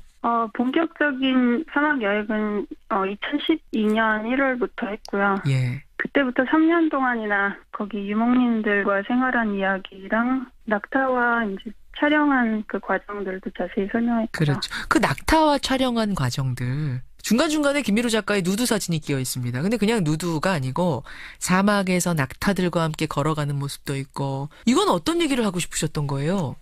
네, 낙타를 이제 처음 2011년 그 요르단에서 처음 보고 인상이 깊어서요. 이 작업을 시작하게 됐는데요. 그래서 이제 사람들이 원래 사막이라는 환경에서는 살기 힘든데 예. 낙타를 길들임으로 인해서 그렇게 사막에도 인간 문명이 생겼다는 점을 시적으로 표현하기 위해서 이 사진 작업을 하게 됐어요. 그렇군요. 그러고 보면 김미루 작가는 그 돼지우리에서 104시간을 돼지와 함께 보내는 모습. 나는 돼지를 좋아하고 돼지는 나를 좋아한다. 제목이었는데 최근에 봉준호 감독의 영화 옥자 보면서 저는 김미루 작가의 그 퍼포먼스가 막 겹쳐져서 떠오르더라고요. 네, 저도 재밌게 봤고요. 주변에 친구들이 보라고 권해줬어요. 권해줬어요. 보고 나니까 김 작가가 예전에 추구했던 것하고 어떻게 비슷하던가요? 통하던가요? 네네. 혹시 감독님께서 제 작품을 보고 조금이라도 영감을 받은 거라면 저는 감사하죠. 그거 진짜 궁금하네요. 봉준호 감독도 정말 김미루 작가 이 돼지 우리 퍼포먼스 보고선 영감 얻은 건 아닌가. 이거 하면 제가 질문 드려봐야겠는데요. 그래요. 사실은 이제 돼지우리에서 그렇게 나체로 돼지들과 하나가 돼서 밀착돼서 지낸다는 게 더럽다 이런 생각은 안 드셨어요 그때? 네, 원래 제가 더러운 걸 굉장히 싫어하는데 예. 어렸을 때는 결벽증 거의 뭐 그런 증세까지 있고 했는데 그래서 그런 거를 극복하게 되기도 했고요. 결벽증 있는 분이 어떻게 거기에 몸을 그냥 나체인 상태 아무리 예술이라지만 그 쉬운 결정은 아니었을 텐데. 자연에서는 이제 돼지들이 더러운 동물이 아니에요, 절대로. 근데 그 공장 같은 데서 이제 인위적으로 사육이 되면서 그 오물들이 굉장히 더럽죠. 그래서 그거를 또 비판도 하는 마음도 있었고. 인간에 의해서 더러운 동물이 된 돼지. 원래는 그렇지 않은데 이런 세계를 담는 활동을 해가는 작가입니다. 김미루 작가. 네. 사막에서 이렇게 여행하시면서 재밌는 에피소드는 없으셨어요? 제가 1년 이상을 베두인족들이랑 살았어요. 거기는 이제 전기도 없고 흐르는 물도 없고 그런 곳이라서 저는 당연히 베두인들은 손빨래를 한다고 생각을 했는데요. 저도 열심히 손빨래를 항상 했는데 어느 날 그 젊은 베두인 여자가 제가 빨래하는 모습을 보고 자기 집에 세탁기가 있는데 힘들게 손빨래를 하는 거냐고 물어보더라고요. 그래서 저도 어이가 없었죠. 당연히 이분들은 자연과 함께 사는 사람들인데 손빨래를 하겠거니 했는데 뭐 그런 일들이 한둘이 아니었어요. 거기 요르단에서 살면서는 오해받는 일도 있지 않아요? 좀 위험한 순간 같은 거? 네, 많이 있었어요. 어떤 일이 있었어요? 특히 뭐 이집트나 말리 같은 데는 알카에다 조직에 의한 유괴 사건들도 있고 그래서 굉장히 무서웠고요. 그래서 사실 그냥 가는 것도 위험한데 혼자 가서 누드 사진 작업까지 하는 거는 그래서 막 빨리빨리 숨어서 얼른 못 입고 그런 적도 몇 번 있었어요. 야, 보통 일이 아니네요. 그런 위험을 감수해가면서 찍은 사진들이 여러분 여기 지금 담겨 있는 겁니다. 책을 본 아버지 도울 선생님 반응은 어때요? 네, 굉장히 흐뭇해하셨어요. 딱 첫 마디가 뭐였습니까? 네, 뭐 최고라고 칭찬 많이 해주셨어요. 최고라고. 아버지도 물론 뭐 범상치 않은 분이십니다만 그래도 딸이 다른 것도 아니고 자유분방한 예술을 하니까 좀 튀는 예술을 하니까 조금은 내심 꺼리실 수도 있을 것 같은데. 네, 처음에는 좀 그랬는데 금방 또 뉴욕타임스에도 나고 테드라는 그 유명한 프로그램, 테드.com. 예, 거기서 토크도 제가 하고 그래서 그걸 들으시고 이제 사상이 깊게 있구나 그렇게 인정을 하기 시작하셨군요. 그래요. 딸이 바라보는 도울 선생님은 아버지는 어떤 분이에요? 저한테는 뭐 자식들을 정말로 많이 사랑하시는 아버님 그렇죠. 그냥 도울이란 분도 자식들 앞에선 그냥 자식 걱정하는 아버지. 네, 그래요. 앞으로의 계획은 뭡니까? 앞으로는 이제 정글 쪽에 이번에는 사막 다음에 정글입니까? 새로 하는 프로젝트가 식용벌레에 관한 건데요. 제가 원래 애벌레 공포증이 있었는데 어려서부터 그거를 없애느라고 한번 먹어보자. 그런 컨셉으로. 절벽증이 있어서 돼지우리 작업을 하고 애벌레 공포증이 있어서 식용벌레를 찾아다니고. 야, 독특한 분입니다. 제가 이 책 서문을 봤거든요. 그랬더니 도올 선생님이 아버지가 지금이라도 안정적인 직장 확보를 바란다. 굉장히 솔직하게 쓰셨더라고요. 지금이라도 안정적인 직장을 확보하실 생각은 없으세요? 별로. 없으시군요. 저는 여행을 많이 하는 게 마음의 안정이 돼서. 김미려 작가님, 앞으로도 좋은 활동 부탁드리고요. 기존의 고정관념을 깨는 이런 작품들 많이 기대하겠습니다. 네, 감사합니다. 예, 고맙습니다. 뉴욕 연결했습니다. 도올 선생님의 딸이어서 더 유명해진 작가죠. 행위예술가 김미루 씨였습니다.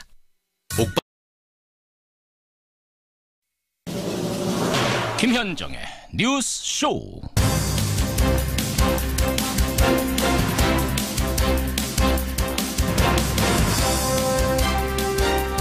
애청자 여러분, 특히 포항 지역의 분들 밤사이 안녕하셨습니까?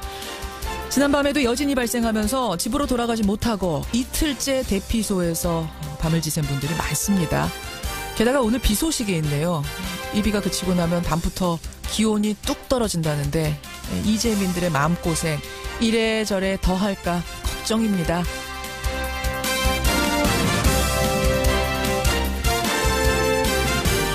그런데요, 정치권에도 한파가 몰아닥쳤습니다. 청와대 특수활동비를 상납한 혐의로 구속영장이 청구됐던 전직 국정원장 3사람 가운데 2사람, 남재준, 이병기 전 원장은 밤사이에 구속이 됐습니다. 이병호 전 원장만 기각이 됐지요. 준 사람이 있으면 받은 사람이 있습니다. 준 사람들이 구속된 마당에 받은 사람을 조사하지 않을 리 없습니다. 이제 검찰의 화살은 박근혜 전 대통령을 정조준하는 모양새입니다. 게다가 친박 핵심 최경환 의원까지 수사를 받고 있다는 사실이 알려지면서 정치권은 이미 꽁꽁 얼어붙었습니다. 쌀쌀한 아침, 김현정의 뉴스쇼 출발합니다.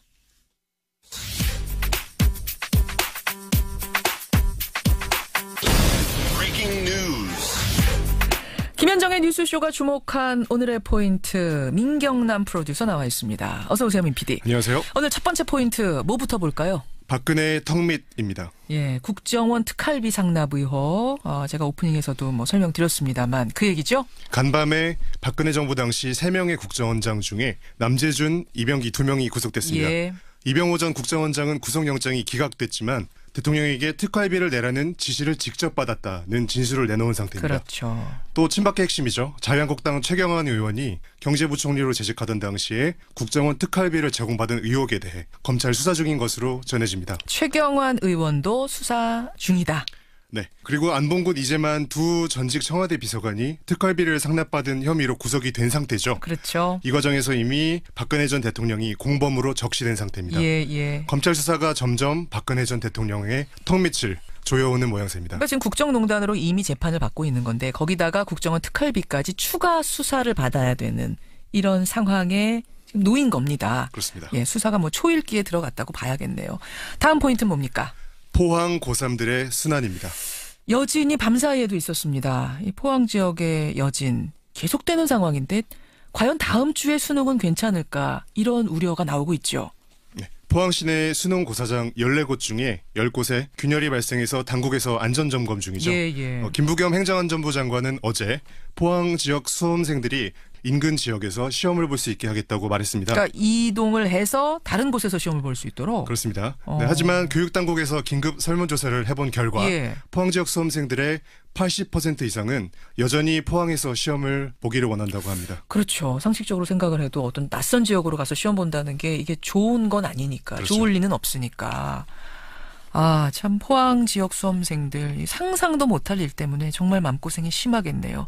그런데 이 와중에요. SNS에 포항 지역 수험생들 때문에 수능이 연기됐다는 비난이 올라와서 포항 지역 수험생들이 상처를 더욱 받고 있다는 소식도 전해집니다. 이런 또 어처구니 없는 이런 SNS까지 돌아다닙니까? 이거는 신경 안 써도 되겠습니다. 포항 지역 학생들 힘내시기 바랍니다. 다음 포인트 가죠.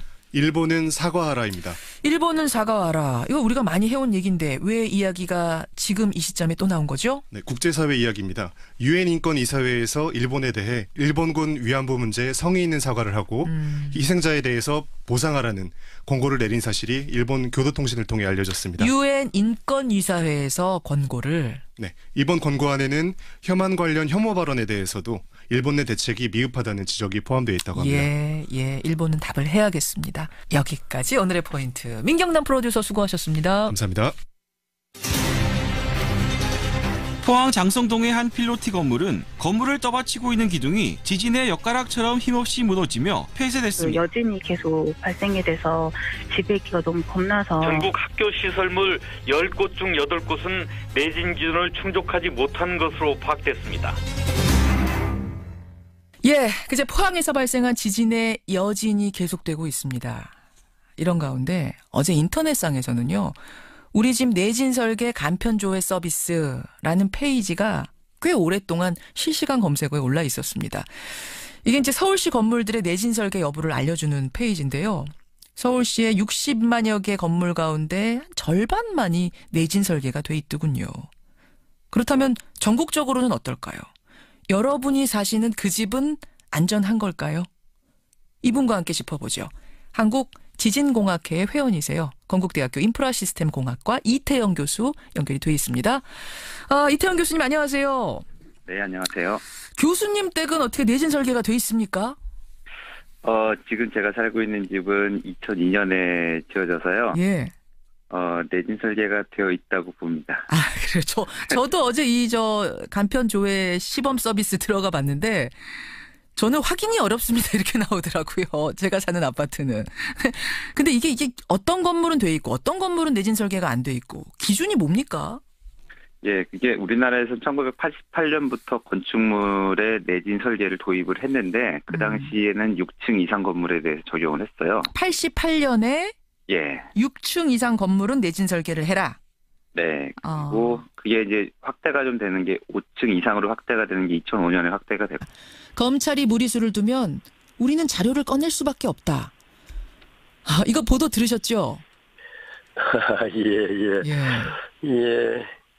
제가 바로 이 말씀을 또 우리 진행하시는 김현정 진행께서 하신 걸 전에 들으면서 마치 무슨 조폭두목이 협박을 하는 것 같다는 느낌을 받습니다. 조폭두목이 나와서? 예. 그렇지 않아요? 지금 전형적인 협박 아닙니까? 자기들이 무슨 큰 범죄, 사실이라도 들고 있는 것처럼 그걸 가지고 지금 협박하는 거란 말이에요. 예. 저는 당초 이명박 대통령이 퇴임하자마자 외국으로 나가지 않을까 그렇게 예상했던 사람입니다. 왜 그런 예상을 하셨어요? 아마 나갈 수밖에 없지 않을까 봤는데요. 너무 비리가 많아서? 그렇습니다. 그런데 박근혜 정부 내내 아무 일 없이 편안히 지내시는 걸 보면서 솔직히 의아했습니다. 뭔가 있구나. 뭔가 여러 정치적인 여러 요인들이 있겠구나 했는데요. 범죄와 비리 단호히 처벌하고 청산해야 합니다. 특히 최고 권력자의 비리, 이 권력 비리를 청산할 때만 나라의 미래가 열리지요. 그래서 물론 앞으로 문재인 정부든 검찰이든 사정기관이 이명박 대통령 측이든 누구든 간에 적폐 청산하고 수사할 때 명확하게 공정성 또 인권의 보장 이걸 지켜가야 되겠지만 그러나 무슨 저런 식으로 조폭들이 협박하는 듯이 나온다고 해서 그것으로 겁먹거나 물러나거나 해서는 안 됩니다. 안 될 거다. 지금 청취자들이 문자 보내주세요. 김경묵님, 배상용님 이런 분들이 MB 측에다 그러면은 가지고 있으면 차라리 그거 내놓으라고 하는 게 어떠냐. 이분들 표현 그대로라면 깔 게 있으면 다 까라고 하는 건 어떻겠느냐 이런 제안도 주시는데 어떻게 생각하세요? 그렇습니다. 범죄 혐의가 있으면은 법과 원칙에 따라서 처리해야 되죠. 들고 있는 거 있으면 내놔라. 그렇습니다. 지난 9년간 9년간이겠죠? 9년간인데 특별히 혐의 내놓지 못했지 않습니까? 그걸 이 사람들이 지금 와서 자기들 비리 숨기는데 협박용으로 쓰려고 들고 있었나요?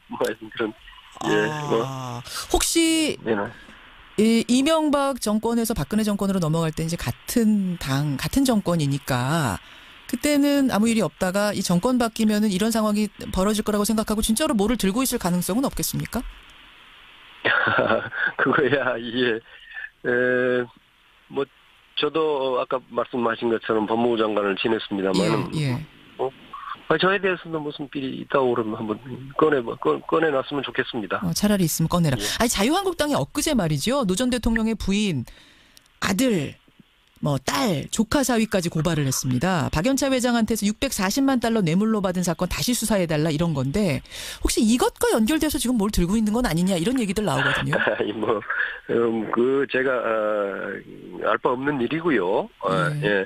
자유한국당이 그동안 야당이었던 것도 아니고 그렇지 않지 않습니까? 지난 9년 동안 이 사람들이 나라를 다 지배하고 심지어는 모든 권력을 가지고 무슨 검찰 권력까지도 자기들 신여로 삼으려고 했지 않습니까? 예. 그런데 그동안 뭘 하고 있다가 이제 그걸 꺼낸다고 그러죠? 말이 안 되는 거고요. 말이 안 되는 거다. 겁박이다 이런 생각하시는 거예요. 알겠습니다. 국민의당 천정배 전 대표 만나고 있습니다. 화제를 좀 돌려보죠. 국민의당 상황 얘기를 안 할 수가 없네요. 천정배 대표님. 예. 바른정당 유승민 신임 대표가 안철수 대표를 예방한 자리에서 아주 분위기가 좋았답니다. 나는 호남 배제한다고 한 적이 없다. 이렇게 유승민 대표가 말을 하자 안철수 대표도 새로운 개혁 파트너다. 이런 표현을 쓰면서 이야기를 나눴다는데 이런 분위기라면 정말로 안철수 대표 측이 밝힌 12월 통합선언 안 되리란 법 없어 보이는데요. 이 분위기면? 좀 안타깝습니다. 저는 안철수 대표가 국민의당을 소멸의 길로 끌고 가려 하고 있지요. 소멸의 길이라고 보세요. 통합은? 예, 소멸의 길입니다. 단언컨대 소멸의 길입니다. 단언컨대 소멸의 길이라고까지 확신하신 이유가 뭡니까? 우선 지금 여러 가지 지금 우선 그 바른정당이죠. 다른 정당에 남의 정당에 대해서 이야기하기가 조금 미안한 감이 있습니다만은 저도 그 당에 대해서 당초는 여러 가지 기대를 했는데요. 그 당은 개혁적 보수하고는 거리가 한참 먼 정당입니다. 오히려 과거 이 적폐 정당이라고 할 수 있는 무슨 새누리당, 지금의 자유한국당 등하고 전혀 차이가 전혀라면 좀 심하겠지만 거의 차이가 없고 없다. 하는 일마다 사실은 문재인 정부가 지금 하고 있는 여러 적폐 청산이라든가 개혁 작업 협력하기는커녕 그 반대만을 일삼고 있는 세력입니다. 그래서 그 당하고 합친다는 것은요. 그게 무슨 개혁 연대가 아니라 정반대 적폐 연대로 가까워지는 겁니다. 빅 텐트를 치자고 이제 우리 안 대표가 하셨어요. 그 의도가 저는 안 대표 늘 선하다고 생각합니다만은 과연 그런 빅 텐트가 있나요? 저는 현미경을 통해서 겨우 볼 수 있는 무슨 그런 눈꽃만한 텐트는 있을지 모르지만 눈꽃만한 텐트는 없습니다. 없습니다. 바른정당하고 국민의당하고 합하면은 의원 수가 꽤 많아지는데 그런 빅텐트 아니냐? 우리나라 현실에서 볼 때는 어떤 건물 지으려면 주차장이 일정 공간 이상 반드시 확보가 돼야 되거든요. 근데 현실적으로는 그럴 수가 없으니까 필로티라는 것을 지을 수밖에 없다. 그렇다면 내진 설계를 2배, 3배 더 철저히 해야 된다 이 말씀이세요.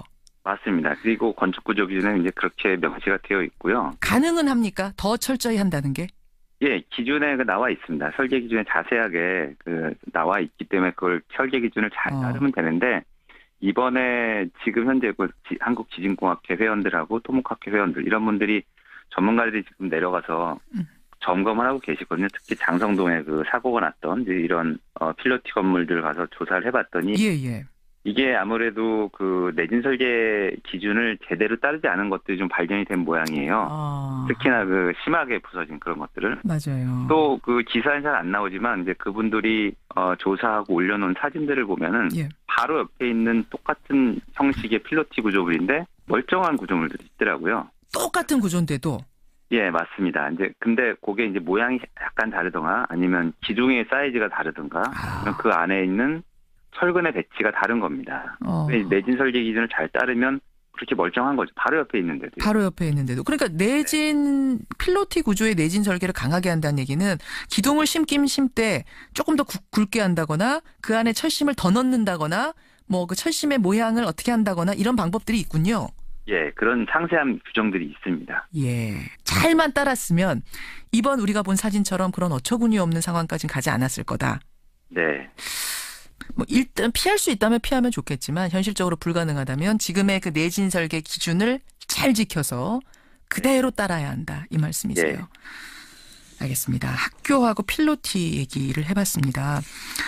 오늘 뭐 시간 관계상 하나하나 다 짚어볼 수는 없겠습니다만 이번에 여러분들이 궁금해하셨던 그 궁금증들은 풀어주셨어요.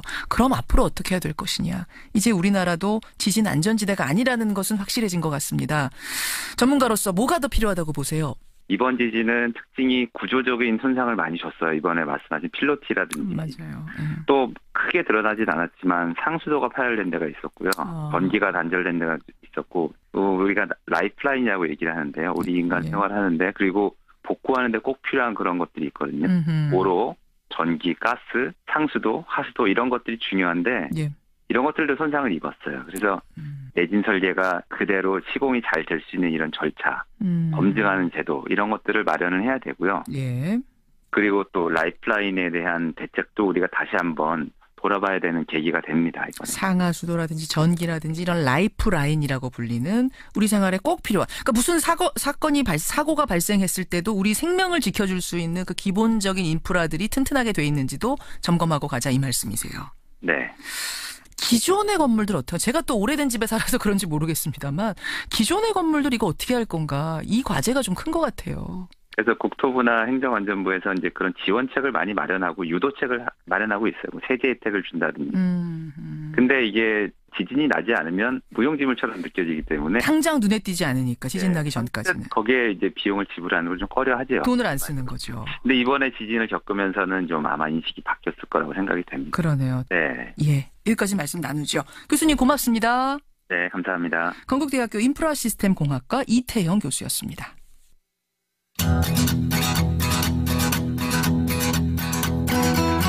김현정의 뉴스쇼는 청취자 여러분의 참여로 이루어집니다. 트위터, 페이스북, 레인보우 게시판, 그리고 단문 50원, 장문 100원의 유료 문자 샵 1212, 우물정 1212 통해 참여하실 수 있습니다. 김현정의 뉴스쇼, 여러분과 함께 만듭니다. 김성환의 행간 시사평론가 김성환 씨 나오셨습니다. 어서 오십시오. 네, 안녕하세요. 김성환 씨 사는 집은 괜찮은가요? 아니요, 전세라서요. 좀 더 선택권이 없어서. 아니, 뭐 전세라고 지진이 피해갑니까? 전세 세입자들은요, 어디 예. 집을 골라서 가기가 굉장히 어렵습니다. 하긴 그러네요. 네. 그러네요. 뭐 돈 맞춰서 가는 거지. 그렇죠. 자기 집을 살 때는 이제 그걸 등기부나 이런 걸 떼어보면서 확인을 해봐야 되겠죠. 하긴 뭐 집 사는 사람들도 이게 내진 설계가 된다 이런 것까지 참 보기 확인하는 분들은 거의 없는데. 가격에 맞추는 거죠. 가격에 맞추는 거죠. 또 그런 얘기하고 나니까 서글퍼지는데. 행간 뭐 가지고 오셨습니까? 네, 엊그제 포항에서 규모 5.4의 지진이 발생하지 않았습니까? 예. 그래서 한반도 전체가 흔들거렸는데요. 예. 그런데 어제 정치권에도 역대급 지진이 일어났습니다. 현직 청와대 정무수석인 전병헌 전 의원이 비리 혐의로 자진 사퇴를 했고요. 예. 친박 실세인 자유한국당 최경환 의원은 국정원 특수활동비 1억 수수 혐의로, 당 중진인 오선의 원희철 의원은 불법 정치자금 수수 혐의로 검찰 수사를 받고 있다는 사실이 확인됐습니다. 그렇죠. 정치권 뒤흔들고 있는 포항 지진보다 훨씬 더 무서운 사정 지진, 이 뉴스의 행간을 좀 살펴볼까 합니다. 저는 아까 전에 정치권의 한파라고 표현을 했는데 네. 김성환 씨는 지진으로 표현을 하시는군요. 그런데 이 정치인들의 공통적인 특징은 모두 다 억울하다. 네. 난 돈 받은 적 없다. 혐의 전면 부인이라는 게 공통점이죠. 네, 맞습니다. 이 전병헌 정무수석이 자진 사퇴하면서 기자회견을 했죠. 제 과거 비서들의 일탈 행위는 송구하지만 어떤 불법 행위에도 가담하지 않았다. 난 결백하다. 이렇게 억울함을 호소했습니다. 이 최경환 의원도 마찬가지인데요. 오늘 언론 인터뷰 하면서 나온 말이 있는데 전혀 그런 사실이 없다. 만약 사실이라면 동대구역 앞에서 할복 자살하겠다. 이렇게 얘기했습니다. 최경환 의원이 이런 표현까지 했어요. 네. 할복 자살하겠다. 네, 불법 정치자금을 수수한 혐의를 받고 있는 원유철 의원 역시 반응이 좀 비슷한데요. 제가 힘들고 어려울 때마다 저를 믿고 지켜주셨듯 저를 믿어주시면 감사하겠다 이러면서 혐의를 전면 부인하고 있습니다. 예. 그 점차 3층 그리고 작년에 정주 지진 이후에 이제 2층 이상은 내진 설계를 하도록 규정이 좀 강화가 되고 있습니다. 그렇군요. 그러면은 88년 이전에 지어진 6층 이하 88년 이전에 지어졌거나 네. 88년이 넘어서도 6층 이하의 건물이면은 이 내진 설계가 안 돼 있을 가능성이 큰 거네요. 네, 5층까지는 내진 설계가 안 된 거죠. 그러네요. 네. 지금 들으시는 분들 중에 우리 집은 어떻게 되는 거지? 이것들 아마 파악하고 계실 텐데 지금 손으로 셈하고 계실 텐데 네. 전국적으로 실태가 파악된 게 있습니까? 그게 이제 그 의원들께서 국회의원들께서 조사들을 하는데 예. 올해 7월 기준으로 해서 전국의 내진 대상 건축물 중에서 20% 정도가 내진 설계가 되어 있는 거로 밝혀졌습니다. 우리나라에 저층 건축물들이 많아요. 예. 그래서 뭐 아까 말씀드린 것처럼 5층 이하의 건물들도 많았고 특히나 3층 이상을 포함한 거는 몇 년 안 되기 때문에 그러네요. 예, 이번에 뭐 포항에서 사고가 났던 뭐 필로티 건물, 뭐 빌라들 예. 이런 것들이 동수는 굉장히 많거든요. 그래서 이 내진 비율이 이렇게 떨어지는 겁니다. 그러니까 이게 규정이 바뀐 후에 지었는데도 뭐 안 지켰다 그런 얘기가 아니라 이미 규정이 강화되기 전에 지어진 건물이 워낙 많다 보니까. 예, 맞습니다. 지금의 내진 설계 기준으로 보자면, 지금 현재 기준으로 보자면 한 20%밖에 만족하는 게 없다. 네. 그래요. 일단 그럼 하나하나 좀 보죠. 지금 정도의 내진 설계 기준이면은 앞으로 지어질 건물들은 괜찮겠습니까? 아니면 더 강화해야겠습니까? 설계 기준 자체를 보면은 문제가 없습니다. 그러니까 그 지금 제시되어 있는 건축 구조 기준에 맞춰서 설계를 한다면 예. 건축물의 규모와 상관없이 문제가 없어요. 지진이 와도. 지금 정도의 기준이면은 상당히 강화가 돼 있다. 예, 기준 자체는 뭐 선진국 수준으로 저희가 되어 있기 때문에 그래요. 그대로 설계하고 그대로 시공한다면 문제가 없습니다. 자, 그러면 이미 기존에 지어진 건물들 말씀하신 대로 80%가 다 그렇게 강화된 내진 기준에 맞춰져 있지 않는데 이 건물들은 어떻게 합니까? 그런 것들이 이제 내진 보강이라는 걸 해야 되는데요. 예. 내진 성능을 평가해서 지금 기준보다 어느 정도 모자르다 이런 것들을 파악을 하는 절차가 있거든요. 아하. 그래서 그 부족한 것들이 발견이 되면 예. 그 부족한 부분을 보완해 줄 수 있는 내진 보강 공사를 해야 됩니다. 내진 보강 공사 이게 가능한 거예요? 그게 기술이 있고요. 뭐 그런 것들이 연구가 많이 돼서 실제로 뭐 예를 들면 우리나라 지금 학교 건물 같은 것들은 내진 보강 공사를 꽤 진행을 하고 있어요. 그래요. 예. 자, 학교 얘기가 나왔으니까 학교 건물 얘기부터 좀 풀어가 보죠, 그러면.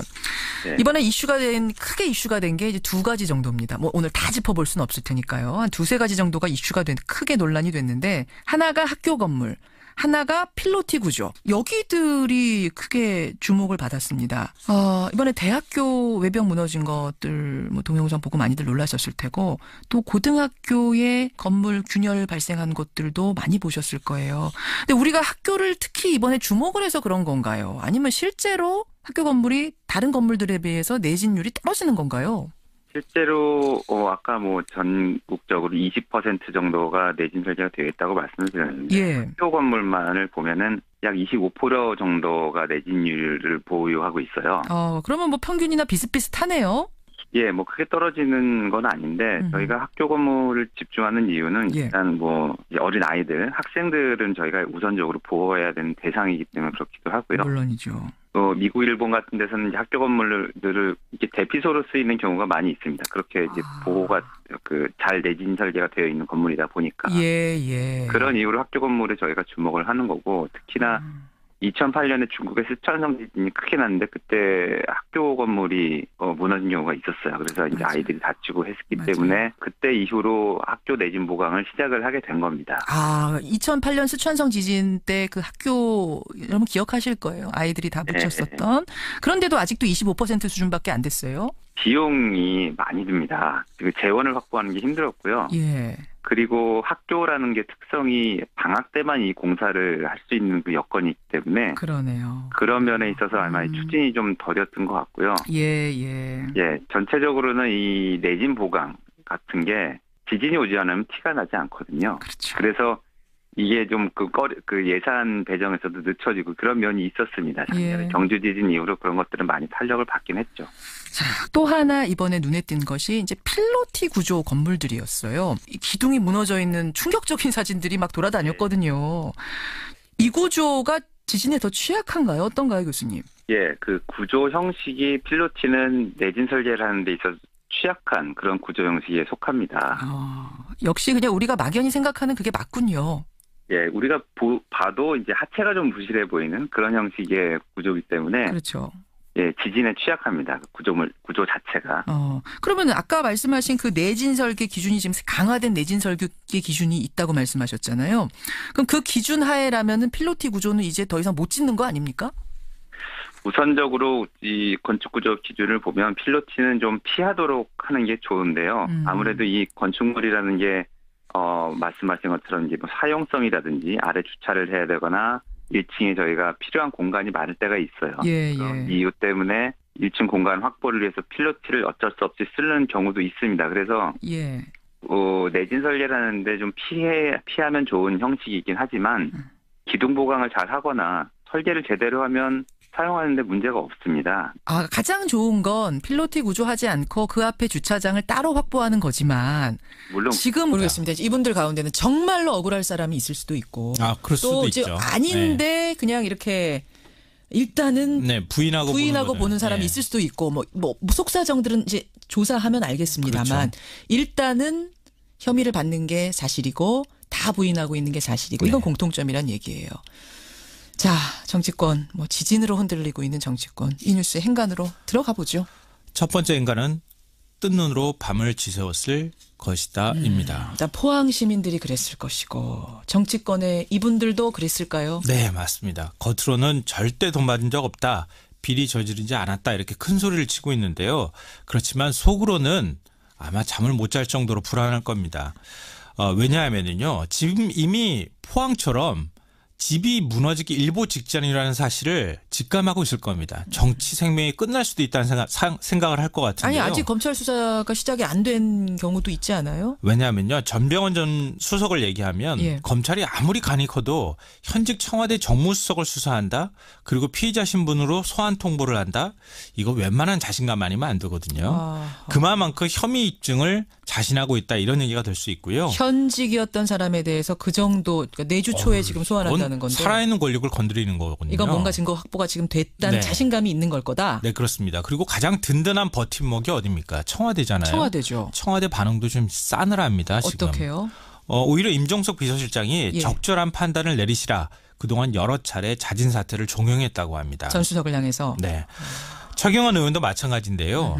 자신이 한때 주군으로 모셨던 박근혜 전 대통령 구속 상태이죠. 그렇죠. 그리고 박근혜 정권 시절 최고 실세로 군림을 했습니다.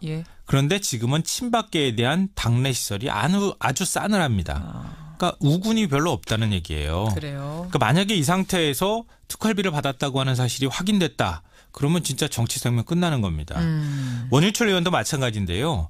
이 검찰이 5선의 국회의원 지역구 사무실을 압수수색하면서 이거 공개 수사한다는 건 그만큼 혐의 입증에 자신감이 있다는 얘기입니다. 원유철 의원 5선입니다, 여러분. 네. 그러니까 그냥 2, 3선도 아니고 5선이기 때문에 보통 국회의장쯤 되면 한 7선 정도 되면 되거든요. 맞아요. 이건 대단한 자리입니다.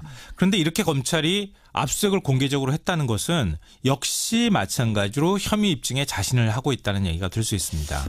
항상 다 그랬던 건 아니에요. 항상 다 그랬던 건 아니지만 이제 보편적으로 보면은 그렇지 않았겠는가. 그래서 지금 두려움에 떨고 밤잠을 이루지 못했을 것이다라는 얘기입니다. 두 번째 행간 뭡니까? 두 번째 행간은 이거는 전진에 불과할 수 있다입니다. 요즘 전진, 본진, 여진 이런 얘기들 하는데 전진에 불과할 수 있다고요? 포항도 더 큰 지진이 일어날 수 있다 이렇게 경고가 나오고 있는데요. 혹시 지금 이 지진이 전진 아니냐 이 얘기가 전문가들 사이에 나오죠. 네. 정치권에도 조만간 규모 7.0 아니 그 이상의 초대형 지진이 일어날 수 있다는 얘기입니다. 그만큼 쌓인 응력이 크다는 얘기가 될 수 있는데요. 왜냐하면요. 강원랜드 채용 비리하고 선거법 정치자금법 위반 혐의로 검찰 수사를 받거나 재판 중인 자유한국당 의원이 10명 안팎입니다. 그래요. 여기에 최경환 의원의 특활비 의혹까지 터져버렸거든요. 예. 그러니까 정말 친박 중에서 최경환 의원 혼자만 이런 거 받았을까요? 자칫하면 최경환 발 특활비 의혹이 정치권 전체로 번질 수도 있는 상황입니다. 예. 여기에 살아있는 권력인 청와대 정무수석까지 검찰 사정권에 들어갔습니다. 예. 만약에 이 모든 게 한꺼번에 터져나온다? 이거는 지금 나오는 상황은 전진에 불과할 수도 있습니다.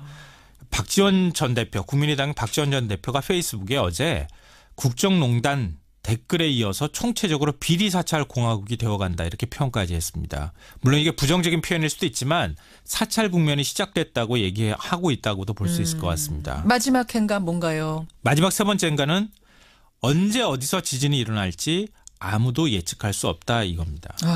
지진이 무서운 건 정말 언제 일어날지 모르기 때문에 무서운 건데. 네, 맞아요. 지금 정치권 지진도 그렇다고 보시는 거예요? 네.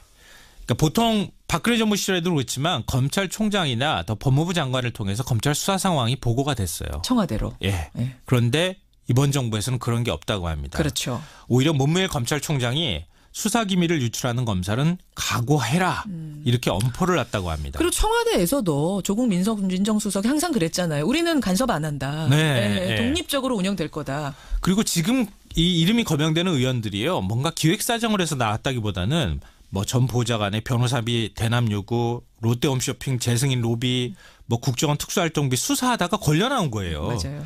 한마디로 검찰의 칼날이 어디로 향할지 아무도 모른다는 겁니다. 그러니까 검찰발 사정 칼날이 이전보다 훨씬 더 무서운 건 기획하지 않고 걸리면 걸리는 대로 휘두르기 때문일 겁니다. 그 부분이죠. 그렇죠. 청와대도 지금 간섭하지 않고 있다는 그렇죠. 사실. 여기까지 오늘의 행간 김성환 씨 수고하셨습니다. 네, 고맙습니다. 있죠. 그러자 이명박 전 대통령 측이 본격적인 반격에 나섰습니다. 먼저 이 전 대통령 지난 주말에 바레인으로 출국할 때 현 정권의 적폐청산이 감정풀이 정치보복이라는 의심이 들기 시작했다. 이런 말 했고요. 요 며칠간은 측근들이 이런 말을 했습니다. 문재인 대통령의 퇴임 후가 온전하겠느냐. 혹은 검찰이 이렇게 무리수를 두면 노무현 정부의 파일을 꺼낼 수밖에 없다. 이에 대해서 이분의 답변은 뭘까요? 노무현 정부 당시 법무부 장관을 지낸 분이죠. 국민의당 천정배 전 대표 연결이 되어 있습니다. 천정배 의원님 안녕하세요.